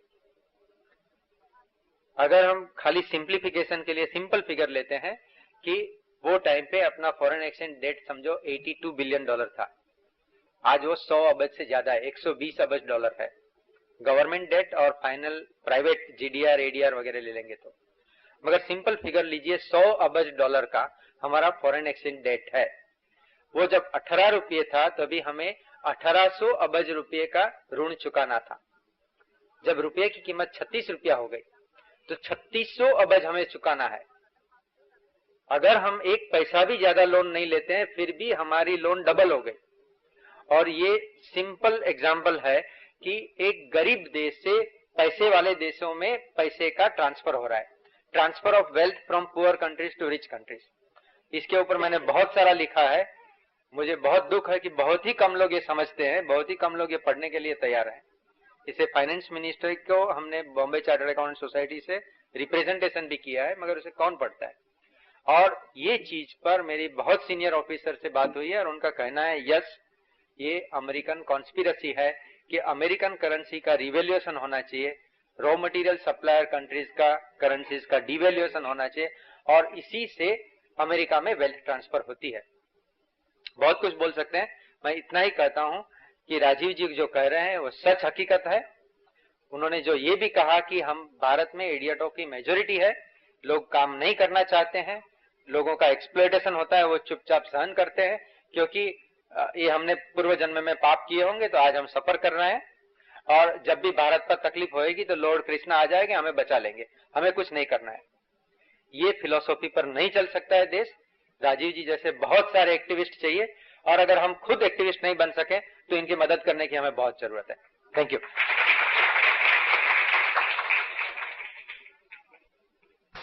50 साल हो गए, फिर भी जब लड़ाई हुई थी तभी जर्मनी जापान सब खत्म हो गए थे और वो वापस ऊपर आ गए, they are developed. But after 50 years of independence we are still poor। इसमें बहुत एक इंटरेस्टिंग जवाब मैं देना चाहता हूँ। एक बार यही प्रश्न मैंने एक जापानीज से किया था। मैं शायद 91 में एक कॉन्फ्रेंस में गया था, तो एक जापानीज साइंटिस्ट थे, उनसे मैंने सवाल किया कि आपका देश बर्बाद हो गया था सेकेंड वर्ल्ड वॉर में और आपके ऊपर 2 एटम बम गिराए थे, आप कैसे वापस निकले उसमें से बाहर? आपने फॉरेन इन्वेस्टमेंट पे बहुत जोर दिया था, टेक्नोलॉजी पे बहुत जोर दिया था, अमेरिकन मल्टीनेशनल्स को बुलाया था, क्या यूरोपियन मल्टीनेशनल्स को बुलाया था, कैसे आपने डेवलप किया? ये प्रश्न मैंने उनसे किया। तो उसने जो जवाब दिया वही मैं आपसे कह रहा हूँ। उसने कहा कि जापान को खड़ा करने में ना तो विदेशी पूंजी का कोई योगदान है, ना विदेशी टेक्नोलॉजी का कोई योगदान है, ना विदेशी कंपनियों का कोई योगदान है। जापान को हमने खड़ा किया है अपने संकल्प से और आत्मशक्ति से। जो उसने जवाब दिया वो मेरे दिल को इतना छू गया। उसने कहा कि अगर आप मुझे कुछ मार्क्स देने का काम करो तो विदेशी पूंजी, विदेशी टेक्नोलॉजी, विदेशी कंपनियां, इन सबको मैं सबसे आखिरी स्तर पे रखूंगा। पहली बार अगर मुझे चूज करना पड़े तो आत्मशक्ति और संकल्प, ये 2 चीजें सबसे जरूरी होती हैं देश को बनाने में। ये जापानीज लोगों में है। और जापान का फिर उन्होंने पूरा किस्सा सुनाया, कैसे जापान में 1950 से 70 तक स्वदेशी आंदोलन चला। बहुत कम लोग जानते हैं कि जापान में 1950 से 1970 तक एक आंदोलन चला जिसका एक ही मुहावरा था, be Japanese and buy Japanese. उसमें टागुची नाम का एक बड़ा भारी नेता था। उसी ने मुझे बताया कि टागुची का जापान में उतना ही सम्मान है जितना हमारे यहाँ महात्मा गांधी का। टागुची करता क्या था, अमेरिकन कंपनियों के सामान को अगर कहीं देखता था जापानीज बाजार में तो भड़क जाता था, और वो कहता था कि हम जापानीज लोगों को मर जाना ज्यादा अच्छा है बनिस्बत अमरीकी सामान खरीदने के। इस तरह का उसने देश में एक तरह का सैलाब खड़ा कर दिया, और जापान आज जो है वो उसी का परिणाम। ऐसे ही जर्मनी, फ्रांस में तो मैं अभी भी देखता था, जिन दिनों में मैं फ्रांस में रहता था, बच्चों को बचपन से, वहां फ्रांस में क्या होता है, स्कूल्स में जहां बच्चे पढ़ने जाते हैं, हर ब्लैक बोर्ड पे सबसे ऊपर लिखा रहता है, be French and buy French, बचपन से। और वो फ्रांस भी ऐसे ही खड़ा हुआ है। फ्रांस को खड़ा करने में सबसे बड़ा योगदान है चार्ल्स द गॉल का। चार्ल्स द गॉल 1945 के बाद जब प्रेसिडेंट बना तो उसने पूरे फ्रांस को उल्टा कर दिया। क्या क्या किया उसने? फ्रांस को बर्बाद करने में सबसे बड़ी भूमिका चार्ल्स द गॉल मानता था किस चीज की है? टेलीविजन की। 1926 में फ्रांस में टेलीविजन आ गया था, और आप शायद जानते होंगे कि 1914 और 1917 का जो फर्स्ट वर्ल्ड वॉर था उसमें फ्रांस एक विजेता था, फ्रांस की शक्ति थी। वही फ्रांस 1945 में पिट गया जर्मनी से। तो चार्ल्स द गॉल हमेशा उसका एनालिसिस करता था कि हम फर्स्ट वर्ल्ड वॉर में क्यों विजेता थे और सेकंड वर्ल्ड वॉर में क्यों हार गए। तो वो एक ही जवाब देता था कि फर्स्ट वर्ल्ड वॉर के बाद हम इतने मस्त हो गए कि फ्रांस को पता ही नहीं कि वो कर क्या रहा। वहां सबसे पहला काम पब्स खुले, शराब के अड्डे खुले, फिर कैसीनोज खुले, फिर जुए के अड्डे खुले, उसके बाद नाटक कंपनियां खुली, सिनेमा, और 1926 में टेलीविजन भी आ गया। तो उसके बाद फ्रांसीसी पीढ़ी पूरी की पूरी उसी में डूब गई। 45 में जब जर्मनी ने अटैक किया फ्रांस के ऊपर तो विद इन सम आवर्स पूरा का पूरा फ्रांस कैप्चर कर लिया गया। चार्ल्स द गॉल ने कसम खाई थी कि जब अगर मैं कुछ करूंगा तो सबसे पहला काम सिनेमा घरों में आग लगाऊंगा, 45 के बाद चार्ल्स द गॉल प्रेसिडेंट बना। सबसे पहला काम उसने सिनेमा घर तोड़वा दिए सबके सब। दूसरा काम उसने टेलीविजन का प्रसारण बंद करा दिया। तीसरा काम जितने कैसीनोज और पब्स खुले थे सब बंद करा दिए। और फ्रांसीसी लोगों में एक जुनून पैदा किया फ्रेंच कल्चर के प्रति, जो पूरी की पूरी पीढ़ी अमेरिकनाइज हो गई थी। जर्मन का पूरा इन्फ्लुएंस आ गया था फ्रांस पे, उसको उसने 10-15 साल में बिल्कुल खत्म कर दिया। और आज फ्रांस है। आज भी फ्रांस में एक भी अमेरिकन टेलीविजन कंपनी का कार्यक्रम आता नहीं। हमारे यहाँ कई लोग ये बहुत इडियोटिक एग्जाम्पल देते हैं, कहते हैं कि हम ऊपर से आने वाले उनको रोक नहीं सकते ट्रांसमिशन को। मैं एक टेलीकम्युनिकेशन के इंजीनियर के नाते कह रहा हूं कि हम रोक सकते हैं। फ्रांस रोकता। उनके 2 सैटेलाइट रात दिन यही काम करते हैं कि अमेरिका से जो भी वेव्स आते हैं, इलेक्ट्रोमैग्नेटिक वेव्स जो होते हैं, उन्हीं को खत्म करने का काम करता है। तो घुस नहीं पाता एक भी अमेरिका का कोई कार्यक्रम फ्रांस की टेरिटरी में। हम भी कर सकते हैं।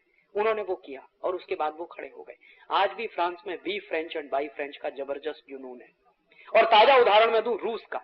रूस बर्बाद हुआ ग्लासनोस्ट और पेरेस्ट्रोइका में, 1986 में ग्लोबलाइजेशन और लिबरलाइजेशन।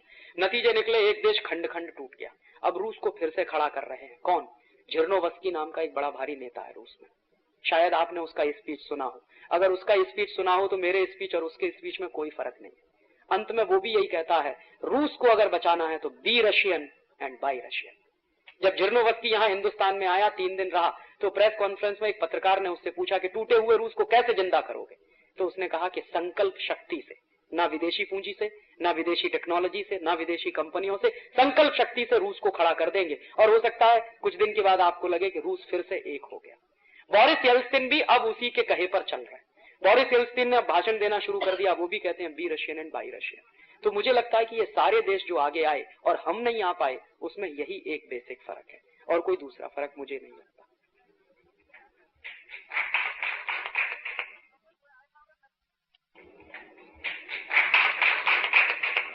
आपके बाद रश्मि भाई ने कहा कि अमेरिका ये सब कंस्पिरेसी कर रहा है, जापान के साथ नहीं किया, फ्रांस के साथ किया, लेकिन ये सब करने के ऑब्जेक्टिव क्या हो सकता है? बस सिंगल सा ऑब्जेक्टिव है जो रश्मिन भाई ने कहा ना, अमेरिका और यूरोप के देश ये मानते हैं कि व्हाइट मैन्स बर्डन है, हम दुनिया के गरीब देशों पे राज करें। तो पहले राज करने के लिए सेनाएं भेज देते थे, आर्मी भेज देते, अब राज करना उस तरह से आसान नहीं है। तो अब उन्होंने एक दूसरा तरीका अपनाया है कि वहां की सरकारें हमारे ही इशारों पर अगर चलें तो हमको आर्मी भेजने की जरूरत नहीं। वहां की पुलिस, वहां की मिलिट्री अगर हमारे लिए काम करे तो हमें हमारी आर्मी भेजने की जरूरत नहीं। तो अमेरिका आज भी उसी मानसिक उसमें अवसाद में घिरा हुआ है कि हमको सारी दुनिया पे राज्य करना है। पहले यूरोप इसमें घिरा हुआ था, अब अमेरिका घिर गया। तो सिंपल सा रीजन है। दूसरा एक और उससे ज्यादा महत्वपूर्ण कि अमेरिका और यूरोप में जो वेल्थ है, जो रश्मिन भाई ने कहा, इस वेल्थ को टिकाए रखना उनकी मजबूरी है। और इस वेल्थ को टिकाए रखना तभी संभव है जब गरीब देशों का एक्सप्लॉयटेशन होता रहे। जो कंजम्पशन का पैटर्न है अमेरिकन सोसाइटी में, यूरोपियन सोसाइटी में, अगर उतने कंजम्पशन का पैटर्न अगर हम करने लगे तो ये देश सत्यानाशी हो जाएगा। तो वो कंजम्पशन के पीछे नहीं लाना चाहते। तो आपको एक नए तरह का मुहावरा उन्होंने दे दिया कि तुम तुम्हारी जनसंख्या कम करो ताकि तुम्हारे यहाँ जो रिसोर्सेज बचे उनको हम खाएं। अमेरिका कभी भी ये नहीं कहता कि हम हमारे कंजम्पशन को कम करें, वो हमेशा आपको डिक्टेट करता है कि आप अपनी जनसंख्या कम करिए। तो पहला कारण तो मैंने बताया। दूसरा बड़ा कारण है कि उनके यहाँ जो वेल्थ है वो एक्सप्लॉयटेशन पे टिकी हुई है। और ये एक्सप्लॉयटेशन अगर बंद हो गया तो अमेरिका कॉलेप्स हो जाएगा, कुछ नहीं बचेगा, और यूरोप भी कॉलेप्स हो जाएगा। तो ये उनकी मजबूरी है कि वो उसी कॉलोनियल ऑर्डर को जो चलता रहा है पिछले 500 साल से बनाए रखना चाहते हैं। उसके क्लीशेज बदलते रहते हैं, ईडियम्स उसके बदल जाते हैं, कॉलोनियल ऑर्डर वैसा ही चलना चाहिए। तो ये दूसरा जवाब है उसका। सब लोग बर्बाद हो गए, टीवी देख के घुसने का भी टाइम ही नहीं मिलता है। वो लोग यूनिवर्सिटी में कोई टॉप नहीं आते हैं, तो फिर इतना सारा सोच कैसे सकते हैं कि सब पूरे। ये एक इंटरेस्टिंग क्वेश्चन है कि अमेरिकन बच्चे बर्बाद हो रहे हैं, लेकिन अमेरिका में अभी भी कुछ लोग हैं। जैसे मैं आपको बताऊं, शायद आप में से बहुत कम लोग जानते होंगे कि CIA और पेंटागन में काम करने वाला कोई भी कर्मचारी टेलीविजन देखता नहीं और देख नहीं सकता। दूसरी बात, CIA और पेंटागन में काम करने वाले किसी भी आदमी को दुनिया के दूसरे देशों के बारे में जो जानकारियां दी जाती हैं वो अमेरिका के अपने तरीके की जानकारियां होती हैं। और उनका जो दिमाग फ्रेम किया जाता है, जो स्टील फ्रेम उनका दिमाग बनाया जाता है, वो इसी के लिए कि आपको इन सबको डिस्ट्रॉय करना है। तो वो जो कनिंगनेस सिखाई जाती है, मक्कारी सिखाई जाती है, आपको बर्बाद कर देना है दूसरे देशों को जाके, वो उस लेवल पे चलता है। और अमेरिका में, पूरा अमेरिका नहीं, अमेरिका में अगर मैं मानूं तो उनकी 27 करोड़ की आबादी में मुश्किल से 1% लोग होंगे, मुश्किल से 1%, ये जो पूरी कॉन्स्पिरेसी में शामिल होते हैं। मुश्किल से 1%। बाकी सारी अमेरिकन प्रजा कॉन्स्पिरेसी में शामिल नहीं। 1% लोग हैं जिनमें लॉरेंस समर्स हैं, या बिल क्लिंटन होंगे, या रोनाल्ड रीगन होंगे, या आपके ये क्या नाम है उनका अभी जो वुल्फनसन है, ये होंगे, या ऐसे कुछ 1% लोग हैं जो पूरी कॉन्स्पिरेसी में। और वो 1% लोग 50 साल की आगे की प्लानिंग करके चलते हैं, वो कभी भी दूसरी तरह की चीजें नहीं करते। और उनमें से एक व्यक्ति जो रह चुके हैं, मेरे अपने फूफा जी हैं जो उस नेटवर्क में रहे और अभी वहां से लौट के आए हैं, उनको अकल आ गई, बुद्धि आ गई, भगवान ने बुद्धि दे दी तो लौट आए। तो वो उनसे मैं किससे सुनता हूं कि ये कैसे सब चीजें चलती है, तो वो जब सुनाते हैं तो मेरे रोंगटे खड़े हो जाते हैं कि कैसे चीजें चलती है। वो कभी दोबारा समय हुआ तो बताऊंगा कि अमेरिका में कॉन्स्पिरेसीज कैसे होती, कैसे बर्बाद किए जाते हैं देश।